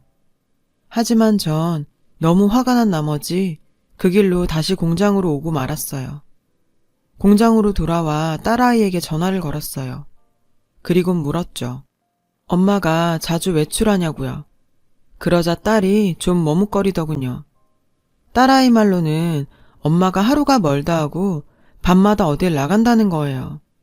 어디 가냐고 물어도 그냥 친구 만나러 간다고 했다네요. 저는 딸에게 왜 지금까지 아무 말도 하지 않았냐고 다그쳤어요. 그러자 딸은 엄마 아빠 사이에 혹여 분란이라도 일어날까봐 걱정이 돼서 말 안 했다고 하더군요. 전 이 이야기를 공장 형님한테 했어요. 그러자 형님이 심각한 얼굴로 그러더군요. 제 와이프가 바람이 난 것 같다고요. 딱 봐도 바람이네. 얘기 들어보니까 좀 된 것 같은데? 네, 제가 생각해도 이건 바람이 분명한 것 같았어요. 일도 안 하는 아내가 밤마다 나갈 곳이 어딨겠어요. 잘 나가던 사모님에서 이 모양 이 꼴이 됐으니 아내도 도피할 곳을 찾고 싶었을 거란 생각이 들더군요. 결국 전 아내한테 묻지 못했어요. 혹여 정말 아내가 바람이라도 난 거라면 전 정말 어떻게 해야 좋을지 몰랐으니까요. 제게 남은 건 이젠 가정 하나뿐인데 그냥 모른 척하고 살아야 하는 게 아닐까. 아내의 외도는 그냥 잠시 지나가는 소나기 같은 것이었으면 좋겠다고 생각했습니다. 그러다 제가 공장을 쉬어야 하는 상황이 생기고 말았어요. 출근하다 계단에서 다리를 헛디뎌 넘어졌거든요. 병원에서는 다리뼈에 금이 갔으니 3주 정도는 쉬라고 하더군요. 공장 형님도 이 기회에 집에 가서 좀 쉬라고 권했고요. 하지만 전 집에 갈 용기가 나지 않았어요. 아내를 보는 게 두려웠거든요. 하지만 별 수 있나요? 갈 곳이 집밖에 없는 걸. 결국에 짐을 싸서 집으로 향했어요. 집에 가니 절 보는 아내의 얼굴에 당황한 기색이 역력하더군요. 하지만 이내 아내는 제 몸 걱정부터 했어요. 그런 아내를 보니 다시 예전으로 돌아간 기분이 들더라고요. 이런 말 하면 안 되지만 아내가 제 아픈 모습을 보고 이제 한눈 팔지 않았으면 좋겠다는 생각도 했어요. 그런데 나 저녁에 친구랑 약속이 있는데 어쩌지? 내가 죽 끓여놓을 테니까 데워 먹어요. 전 아내의 말에 화를 참지 못하고 결국 욕을 하고 말았어요. 아내는 무척 당황하더군요. 하지만 그런 상황에서도 아내는 끝내 외출을 했어요. 전 비참한 마음에 아내가 끓여준 죽을 싱크대에 모조리 버렸어요. 그리고 아내가 정말 친구를 만나러 간 것일 수도 있지 않느냐며 애써 스스로를 다독였어요. 절뚝거리는 발로 설거지를 하면서요. 그러다 문득 한국 생활을 정리하고 미국에 가서 새 삶을 시작하는 게 낫지 않을까 하는 생각이 들더군요. 그래서 미국 처형한테 전화를 걸었죠. 저는 처형과 일상적인 대화를 하고는 전에 보내주신 학원 특강비에 대해 감사 인사를 했어요. 그게 무슨 소리예요? 난 돈 보내준 적이 없는데 특강비라니? 네? 아내 말로는 분명히 처형이 우리의 특강비를 계속 내주고 계신다던데요. 처형은 빌라 전세금을 제외하고는 한 번도 돈을 보내준 적이 없다더군요. 게다가 아내가 처형과 통화하면서 요즘 형편이 나아져서 괜찮다고 했다나요. 오히려 처형이 더 의아해하더군요. 그러면서도 언제든 미국에 오면 생활할 수 있게 도와준다고 했어요. 처형과 통화를 마친 전 오히려 머릿속이 복잡해졌어요. 미술학원 특강비의 출처 때문이었죠. 아내는 자정이 넘도록 집에 돌아오지 않았어요. 그날 밤 저는 뜬 눈으로 밤을 지새웠죠. 새벽 2시쯤이었을까요? 문 열리는 소리가 들리더군요. 전 거실로 조용히 나갔어요. 아내가 얼굴에 땀이 송골송골 맺힌 채 들어오고 있었죠. 추운 날씨에도 불구하고 말이에요. 머리칼도 헝클어진 채로요. 아내는 절 못 봤는지 곧바로 화장실로 들어가 샤워를 하더군요. 전 아내가 어떻게 학원비를 마련했는지 그리고 밤마다 어딜 다니는 건지 수많은 의문에 휩싸여야 했어요. 그렇게 뜬 눈으로 밤을 지새우고 다음날 아내에게 물었어요. 어젠 왜 그렇게 늦었냐고요. 그러자 아내는 횡설수설 하더군요. 아줌마들이랑 수다를 떨다 보니 시간 가는 줄 모르겠더라고. 커피 마시고 수다 떨다 노래방 가선 신나게 놀다 보면 정말 시간 가는 줄 모른다니까. 근데요, 무슨 수다를 하루가 멀다 하고 떤답니까? 지어낼 거면 제대로나 지어낼 것이지. 저는 아내의 어설픈 거짓말을 단박에 간파했지만 차마 지난밤 어디서 무얼 했냐고 따져 묻지는 못했어요. 결국 전 아내의 뒤를 밟기로 했어요. 다음날 아내에게 공장에 일이 생겨서 잠깐 가봐야겠다고 말했어요. 아내는 그 몸으로 어딜 가냐고 걱정을 했지만 아내가 속으로는 기뻐하고 있을 거라고 생각했죠. 집을 나선 저는 집 근처에서 시간을 때우고 있었고 저녁 8시가 되자 아내가 집에서 나오더군요. 아내가 버스에 오르는 걸 확인하곤 택시를 타고 아내가 탄 버스를 쫓았어요. 1시간 정도를 따라갔을까요? 마침 아내가 버스에서 내리더군요. 서울 시내였어요. 시간은 벌써 9시가 넘었더라고요. 버스에서 내린 아내는 어디론가 종종 걸음을 쳤어요. 따라가 보니 제가 잘 아는 동네더군요. 제가 사업을 하던 시절 제 사무실이 있던 동네였어요.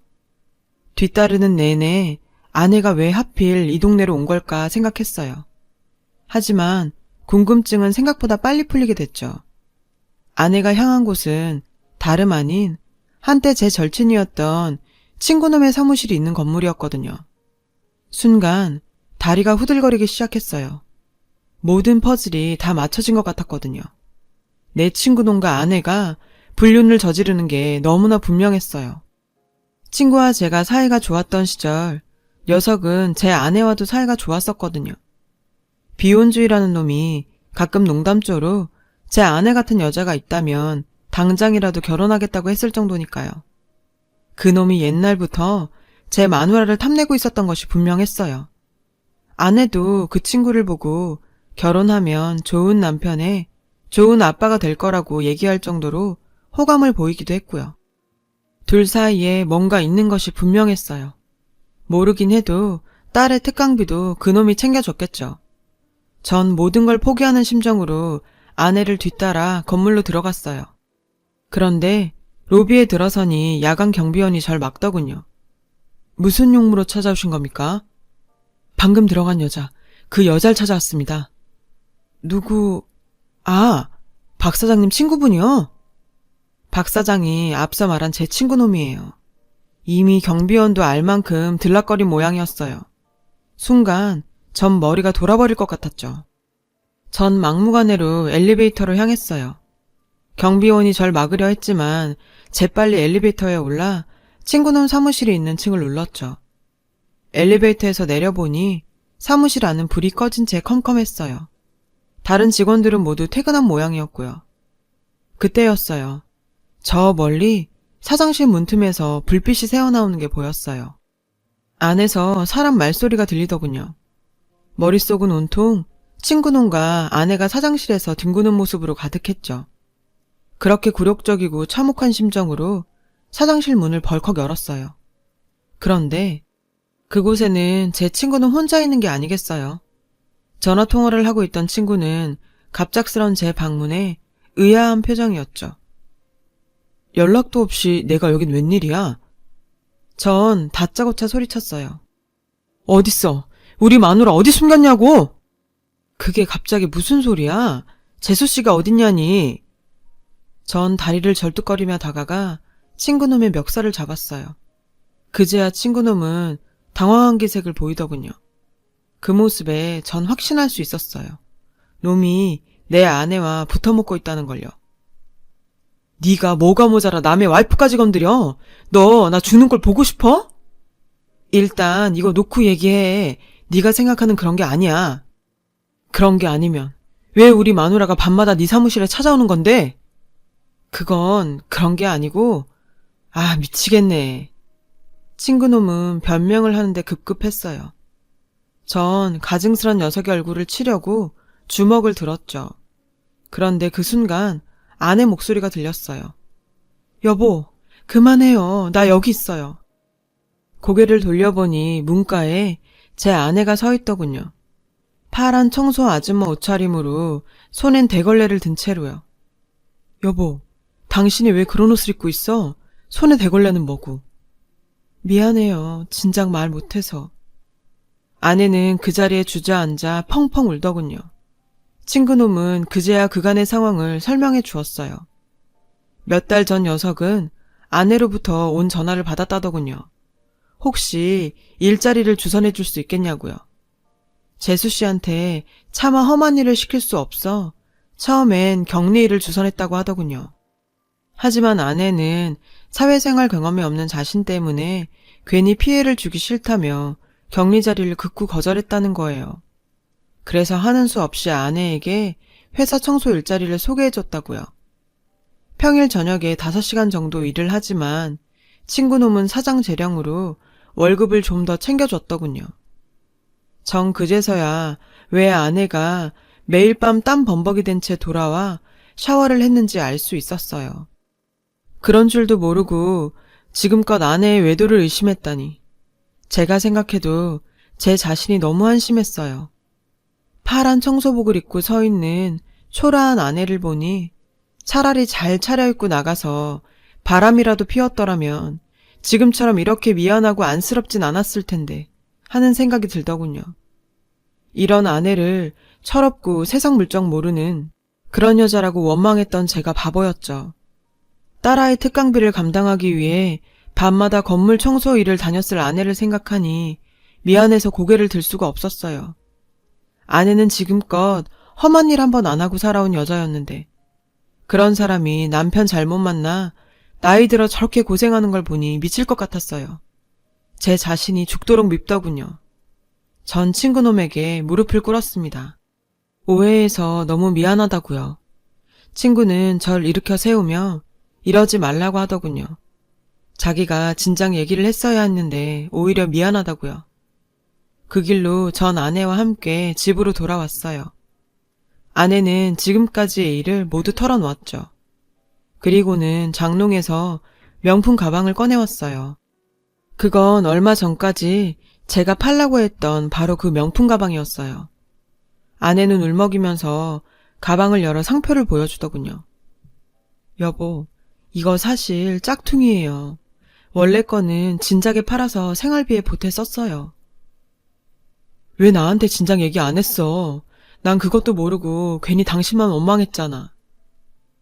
아내는 제가 상처를 받을까봐 명품을 팔고 똑같이 생긴 짝퉁백을 메고 다녔던 거였어요. 그 백은 제가 아내에게 결혼 20주년에 선물로 준 사연 있는 가방이었거든요. 전 그날 아내와 부둥켜 안고 참 많이 울었어요. 어려움 속에서도 가정을 위해 묵묵히 희생한 아내한테 미안하고 이런 사람이 내 아내라서 감사하는 마음뿐이었죠. 그날 이후 전 공장 생활을 정리하고 집으로 돌아왔어요. 낮에는 택배 상하차 일을 하고 밤에는 대리운전을 하고 있죠. 공장 생활보다 조금 고되기는 하지만 가족들과 함께 있을 수 있어서 훨씬 행복해요. 아내는 제 만류에도 불구하고 여전히 청소 일을 하고 있어요. 딸애가 대학에 들어갈 때를 대비해서 한 푼이라도 더 모아놔야 한다면서요. 그렇게 우리 부부는 서로 합심해 어려운 상황에 맞서고 있답니다. 그리고 얼마 뒤 우리 집에 좋은 소식이 들려왔어요. 아들의 취업과 딸의 미대 합격 소식이었죠. 잃는 게 있으면 얻는 게 있듯이 우리 집은 비록 돈은 잃었지만 전보다 커다란 행복을 얻을 수 있었어요. 아내와 저는 요즘 노후에 대해 종종 얘기해요. 딸애가 대학을 졸업하고 나면 처형이 있는 미국에 가는 게 어떨까 하고요. 여행도 다니고 다시 한번 신혼 때처럼 살아보자고요. 전 인생에는 참 많은 굴곡이 있지만 그 굴곡 끝에는 무지개가 있다고 믿어요. 우리 부부는 그 무지개를 향해 오늘도 열심히 살아가려고 합니다. 아내에게 진심으로 감사한 마음입니다. 지금까지 제 사연을 들어주셔서 감사드리고요. 여러분의 가정에도 행복이 가득하시길 바래요. 여러분, 사연 댓글에 응원과 현명한 조언 부탁드려요. 좋아요와 구독은 저에게 큰 힘이 됩니다.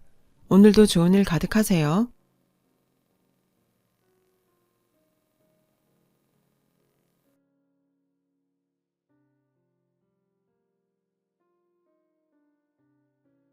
안녕하세요. 오늘도 사연살롱을 찾아주셔서 감사합니다. 직장생활 중인 평범한 유부녀예요. 저희 부부는 첫 결혼기념일을 앞두고 있어요. 연애 때처럼 여전히 다정한 남편 덕분에 우리 부부는 연애 시절 분위기로 살고 있죠. 저희 남편은 구급대원이에요. 처음엔 옷에 묻혀온 핏자국에 놀라곤 했는데요. 이제는 그런가 보다 할 정도죠. 사실 직업이 직업이다 보니 여러모로 위험한 상황도 많이 발생해요. 음주운전 교통사고가 발생해서 현장에 출동했을 땐 술에 떡이 된 환자가 몸에 손대지 말라며 난동을 부려서 주먹에 맞아 얼굴에 시퍼런 멍이 든 채 들어오기도 했어요. 가족 입장에서 봤을 때 썩 좋은 직업은 아니죠. 그래도 남편이 어릴 때부터 꿈꾸던 일이기도 하고 힘들고 고대도 보람있어 하니까 묵묵히 남편 뜻을 따르고 있죠. 남편은 자기 몸도 힘들 텐데 휴일이면 우리 어디 놀러 갈까? 데이트 가고 싶은데 없어? 장모님이랑 같이 공원 가서 점심 먹고 데이트할래? 이러면서 저를 먼저 생각해줘요. 평소에 같이 있어주지 못했던 시간들을 채워주려고 애쓰는 것 같아서 고마우면서도 많이 안쓰러워요. 그래서 저는 웬만하면 남편이 쉴 수 있도록 괜찮다고 거절을 하는 편이죠. 남편은 저 외에도 챙기는 사람이 하나 더 있어요. 바로 제 친정 엄마죠. 엄마는 저희 옆동에 살고 계세요. 제가 결혼하면서 집을 나가게 돼서 지금은 혼자 살고 계시죠. 사실 결혼 앞두고 엄마 혼자 남기고 집을 나오는 게 너무 걱정되었어요. 뉴스를 보면 독거노인 고독사에 대한 기사가 많잖아요. 그런 뉴스를 볼 때마다 우리 엄마도 그렇게 되면 어떡하나 걱정을 많이 했죠. 그런데 남편이 먼저 저희 엄마를 모시고 살면 어떻겠냐고 하는 거예요. 미안해서 말 못 꺼내고 있었는데 먼저 얘기를 꺼내준 남편이 정말 고맙더라고요.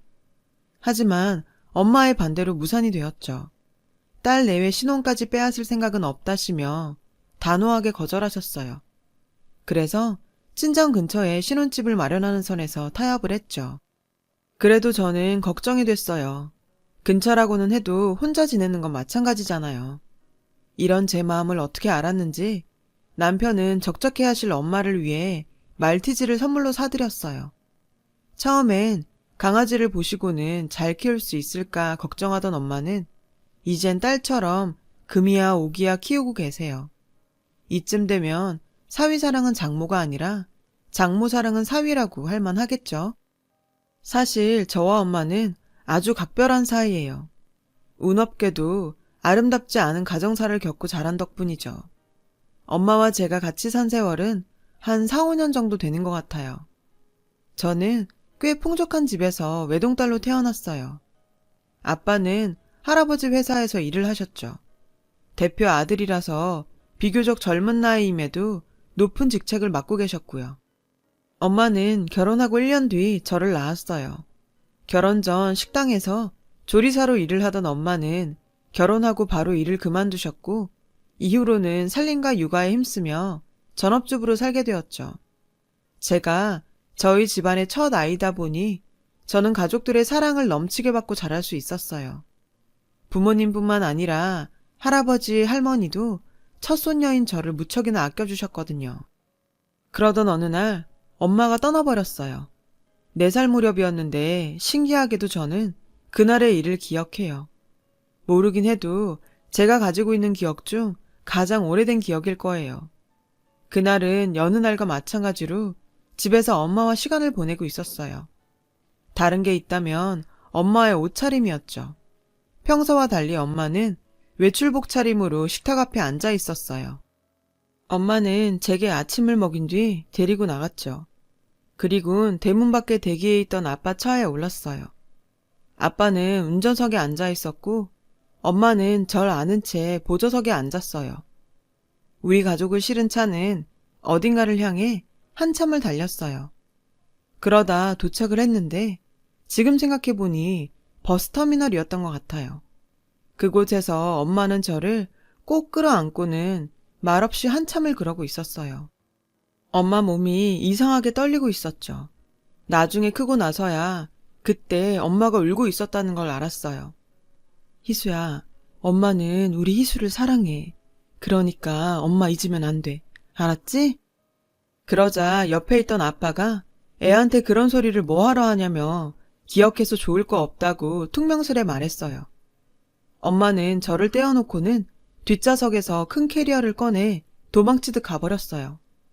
울면서 엄마를 부르는 저를 뒤로하고 엄마는 그렇게 버스터미널 안으로 사라졌죠. 아빠는 울다 지친 제 몸 위로 안전벨트를 다시 채워주고는 차를 몰아 집으로 돌아왔어요. 그리고 다음날 아침 잠에서 깬 저를 반긴 건 엄마가 아닌 낯선 여자였어요. 예쁘게 화장을 한 여자는 엄마보다 훨씬 어려 보였어요. 아빠는 뭐가 좋은지 웃고 있었어요. 희수야, 인사해. 오늘부터 우리 희수 엄마가 되실 분이야. 엄마라고 해봐. 저는 우리 엄마가 아니라고 울먹였고 아빠는 그런 저를 잡고 단호히 말했죠. 이제는 이 아줌마가 희수 엄마야. 그러니까 엄마라고 부르고 말도 잘 들어야 해. 알았어? 그 말에 저는 울음을 터뜨렸어요. 하지만 아빠는 저를 달래주지 않았죠. 그렇게 새엄마와의 생활이 시작됐어요.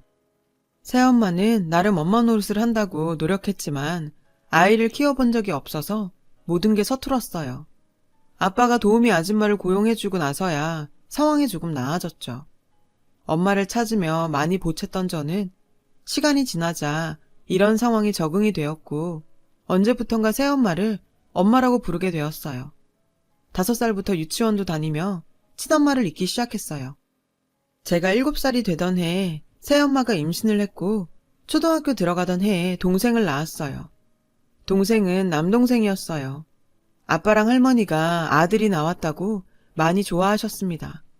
그런데 굴러 들어온 돌이 박힌 돌을 뺀다고 동생이 태어나고부터 저를 대하는 새엄마의 태도가 미묘하게 달라지기 시작하더군요. 정확히 말하면 동생의 첫 돌 이후예요. 어느 순간부터 새엄마는 동생 기저귀 가는 것부터 분유를 타주는 것까지 제게 시켰고 제가 먹은 건 저보고 설거지를 하라고 했어요. 방 청소도 물론이었죠. 말 그대로 못된 계모가 된 거예요. 그 당시 저는 이미 새엄마를 엄마의 존재로 인식하고 같이 살았기 때문에 그런 태도는 정말 충격으로 다가왔어요. 새엄마는 남동생에게는 따뜻한 미소를 짓다가도 제게는 싸늘하게 대했어요. 뭐하고 서 있어? 들어가 숙제해. 공부하든가. 할 거 없으면 잠이라도 자. 늘 이렇게 날카롭게 소리를 질러댔어요. 하루는 동생이 너무 울길래 배가 고픈가 싶어서 이유식을 찾았는데 새엄마가 득달같이 달려와서 버럭 질러댔어요. 지금 뭐 하는 거야? 우리 애한테 아무거나 먹이려고? 그러다 내 아들 탈라면 네가 책임질 거야? 그 순간 깨달았어요. 아, 새엄마는 우리 엄마가 아닌 거구나. 그런 생각이 들자 친엄마가 너무 그립더라고요. 같이 산 시간은 새엄마가 더 길었지만 역시나 내 엄마는 친엄마뿐이었죠. 이런 일들은 아빠한테는 말할 수가 없었어요. 아빠는 회사 일로 바쁜 데다 무엇보다 새엄마는 아빠 앞에서만큼은 제게 천사 같은 엄마로 변했거든요. 아빠가 남동생에게 빠져있기도 했고요. 내가 결혼은 잘했지. 당신처럼 애들 잘 돌봐주는 사람이 어딨어? 아빠는 새엄마의 본 모습을 몰랐거든요. 이런 상황에 제가 새엄마 실체를 폭로한들 뭐가 달라지겠어요. 초등학교 고학년이 되면서 저는 방과 후 친구네 집에 가거나 도서관에 있다가 최대한 늦게 집으로 돌아가곤 했어요. 늦게 들어가면 늦었다고 타박을 하긴 했지만 그 정도는 참을만 했거든요. 고생을 하면 금방 애늙은이가 된다고 하더니 저도 그랬던 것 같아요. 중학교에 들어가면서부터는 제 목표는 1등이 아닌 독립이었어요. 정확히는 새엄마한테서 벗어나는 거였죠. 아빠는 새엄마처럼 저를 괴롭히지는 않았지만 점점 제게 무관심했어요.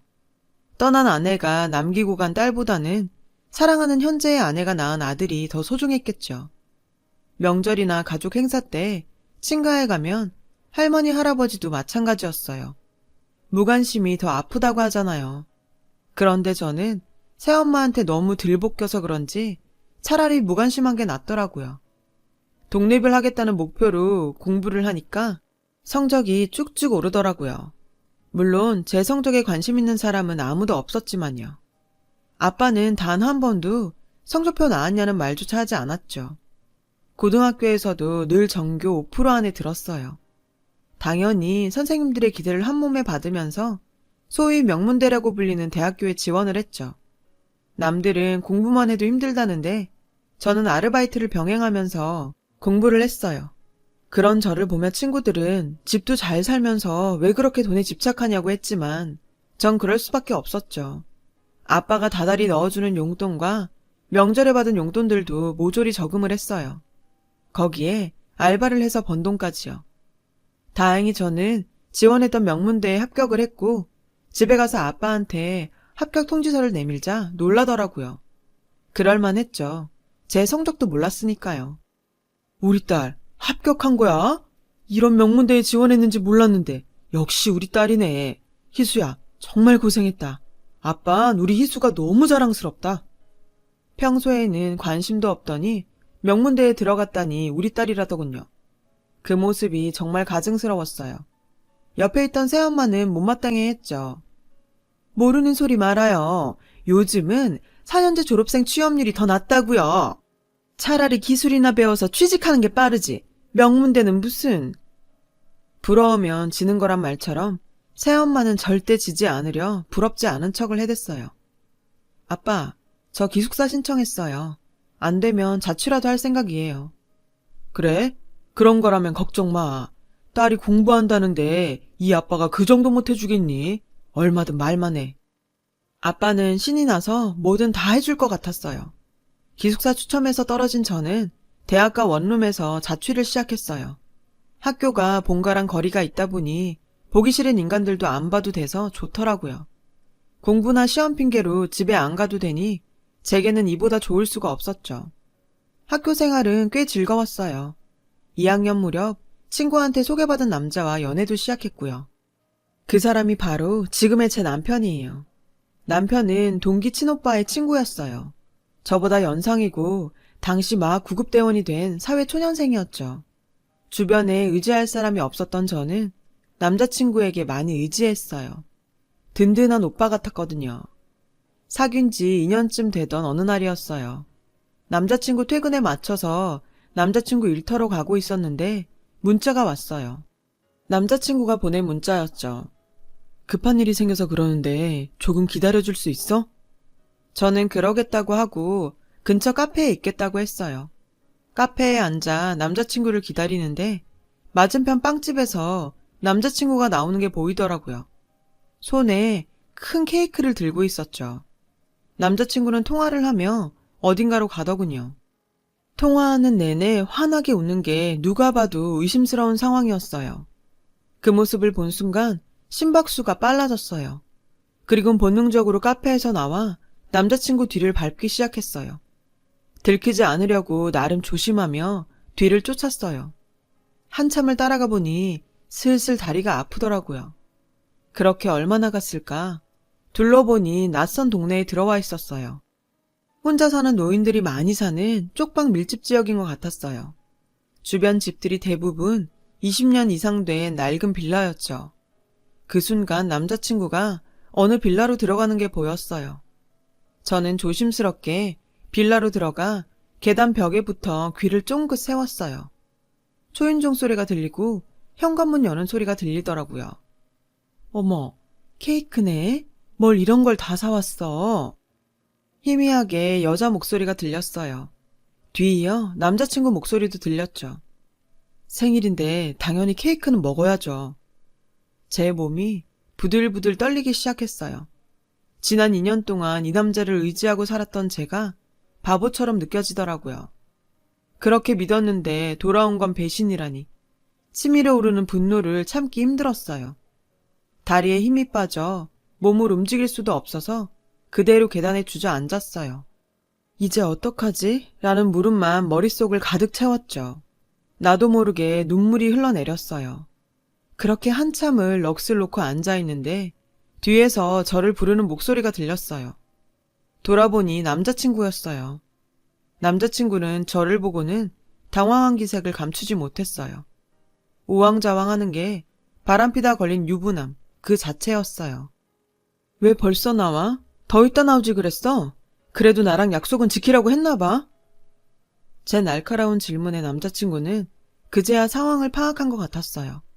희수야, 아니야. 오빠 말 좀 들어봐.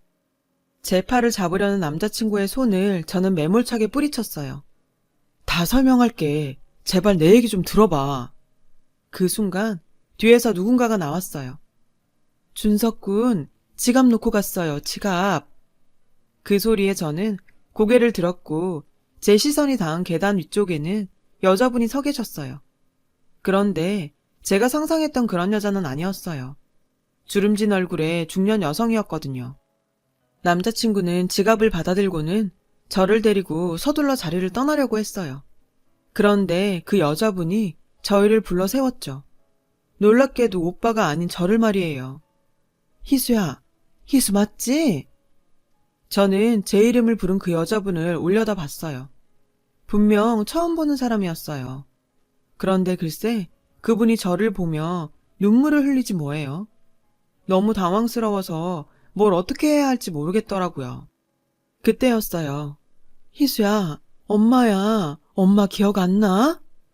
황당했어요. 엄마라니, 그게 무슨 자다가 봉창 두드리는 소리래요? 기가 막혀서 헛웃음이 다 나오더라고요. 그분은 급히 집 안으로 들어가더니 무언가를 들고 나왔어요. 그리고는 제게 보여주었죠. 그건 4살 무렵의 제 사진이었어요. 엄마와 헤어지기 전에 화단에 앉아 찍었던 사진이었죠. 어떻게 제 사진을 가지고 계세요? 엄마라니까. 내가 네 엄마라고. 그제야 저는 오래된 그날의 기억을 떠올렸어요. 엄마가 떠나던 그날의 기억이요. 나를 끌어안고 엄마를 잊지 말라고 말했던 그 순간을 떠올렸어요. 정말 엄마야? 진짜 내 엄마야? 엄마는 울면서 고개를 끄덕였어요. 그렇게 그리워했던 엄마를 마주하자 나도 모르게 화가 났어요. 어디까지나 엄마는 날 버렸으니까요. 저는 그대로 자리를 떠나려고 했어요. 그런 저를 남자친구가 가로막았죠. 어떻게 된 일인지 설명은 들어봐야지. 아무래도 착각하시는 것 같은데 오해는 풀어야 할 거 아냐. 제 가정사를 모르고 있던 남자친구는 이 상황이 그저 오해에서 빚어진 거라고 생각하는 것 같았어요. 저는 낮게 한숨을 쉬고는 그간의 일을 얘기해 주었어요. 사실 남자친구에게는 해주고 싶지 않은 이야기였지만요. 이제 알겠지? 내가 그렇게 힘들게 살았어. 오빠, 그러니까 나 여기서 그냥 가도 뭐라고 할 사람 아무도 없어. 제 얘기가 끝나자 엄마는 눈물을 그치고 고개를 번쩍 들었어요.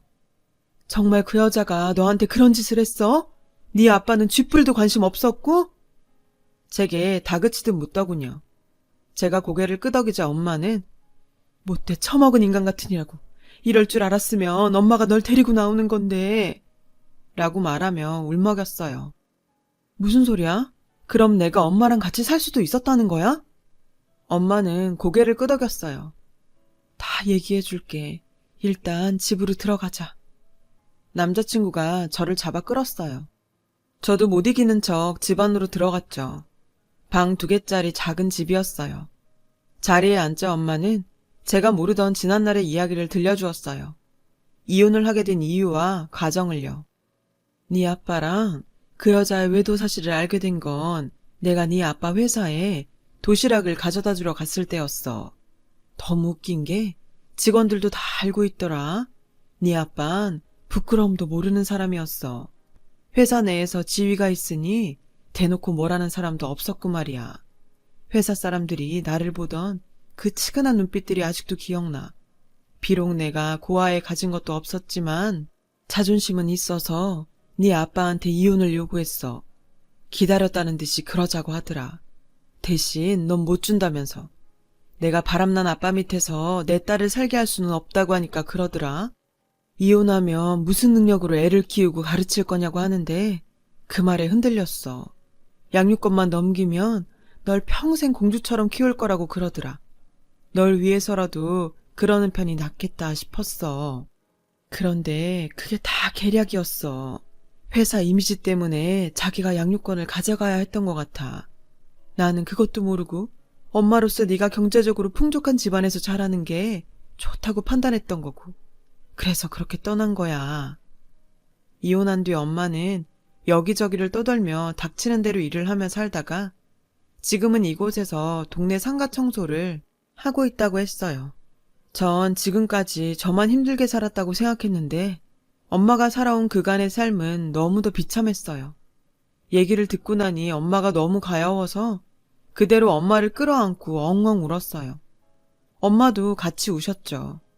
그동안 엄마와 내 인생을 갈갈이 찢어놓은 아빠와 그 상간녀를 도저히 용서할 수 없었어요. 엄마, 내가 미안해. 난 엄마가 엄마 행복 찾아서 날 버렸다고 생각했어.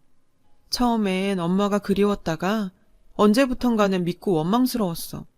엄마가 힘들게 산 것도 모르고. 엄마는 오히려 엄마 없이도 훌륭하게 잘 자라줘서 고맙다고 했어요. 희수가 잘 자라서 대학도 들어가고 준석군같이 좋은 사람 만나서 엄마는 너무 행복해. 내 생명의 은인이 내 딸 남자친구라니. 어쩜 이런 인연이 있니? 남자친구는 제게 엄마와의 인연을 얘기해 주었어요. 아주머니는 내가 첫 출동 나갔다가 만난 환자셨어. 상가 건물에서 과로로 쓰러지셨거든. 그 후로도 마음에 걸려서 가끔 들여다보고 병원도 같이 다녀드리다 보니 이모 조카처럼 지내게 된 거지. 암으로 돌아가신 엄마 생각도 나고. 그날 저는 엄마 집에서 생일 케이크에 초도 켜고 같이 저녁도 먹었어요. 그리고 정말 오랜만에 엄마 품에 안겨 잠들 수 있었어요. 엄마 품은 정말 따뜻했어요. 다음날 저는 남자친구를 뒤에 달고 본가로 갔어요.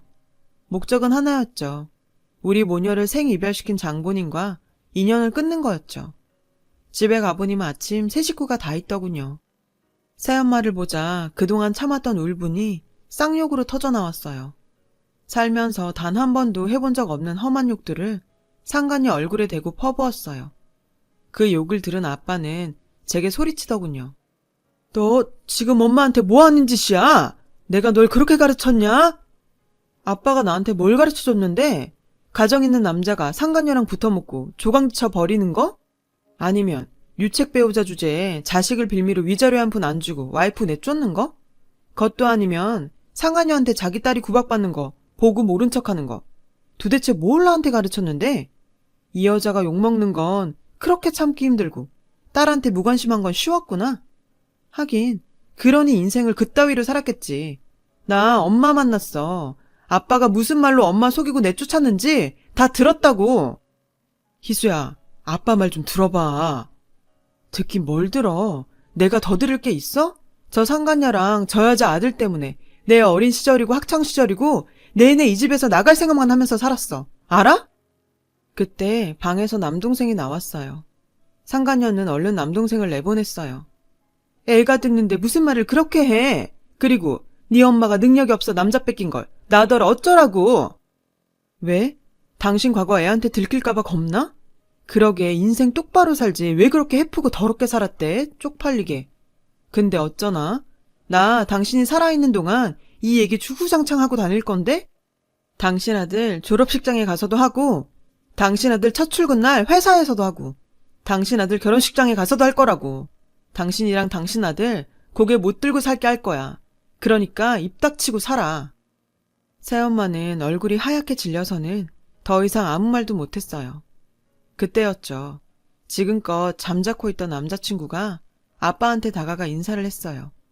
그리고는 처음 뵙는 자리가 이런 자리라 유감입니다만 이렇게 마지막으로 뵙는 자리인 것 같아 그냥 얘기하겠습니다. 희수 졸업하면 결혼할 생각입니다. 희수 어머니도 모시고 살 생각이고요. 저는 다른 건 몰라도 우리 희수 눈에서 눈물 빼는 인간들은 절대 용서 못합니다. 그래서 두 분께는 예의를 갖출 필요가 없을 것 같네요. 앞으로 다시는 희수 보고 살 생각 마세요. 결혼식에도 오실 생각 마시고요.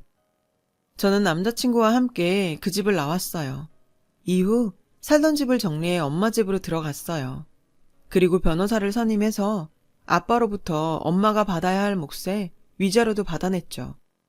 아들 결혼식장까지 찾아가겠다는 말에 겁을 먹은 새엄마가 원하는 대로 다 주라고 했다나 봐요. 인생은 더럽게 살았어도 자기 자식 걱정은 됐던 모양이더라고요. 대학을 졸업하고 저는 취직을 하게 되었고 얼마 뒤 남자친구와 결혼을 했어요. 그리고 벌써 결혼 1주년이 되어가네요. 시간이 쏜살처럼 빠르다고 하더니 요즘 특히나 실감을 하게 돼요. 다시 만난 엄마와 함께하는 시간들이 너무 빨리 지나가는 것 같아 가끔 겁이 나거든요. 남들에게는 너무도 당연했던 일상이 제게는 사무치게 그리워해야만 했던 일이었으니까요.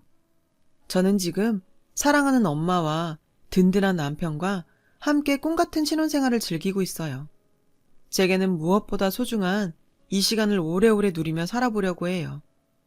제 사연을 들어주셔서 감사드려요. 여러분, 사연 댓글에 응원과 현명한 조언 부탁드려요. 좋아요와 구독은 저에게 큰 힘이 됩니다. 오늘도 좋은 일 가득하세요.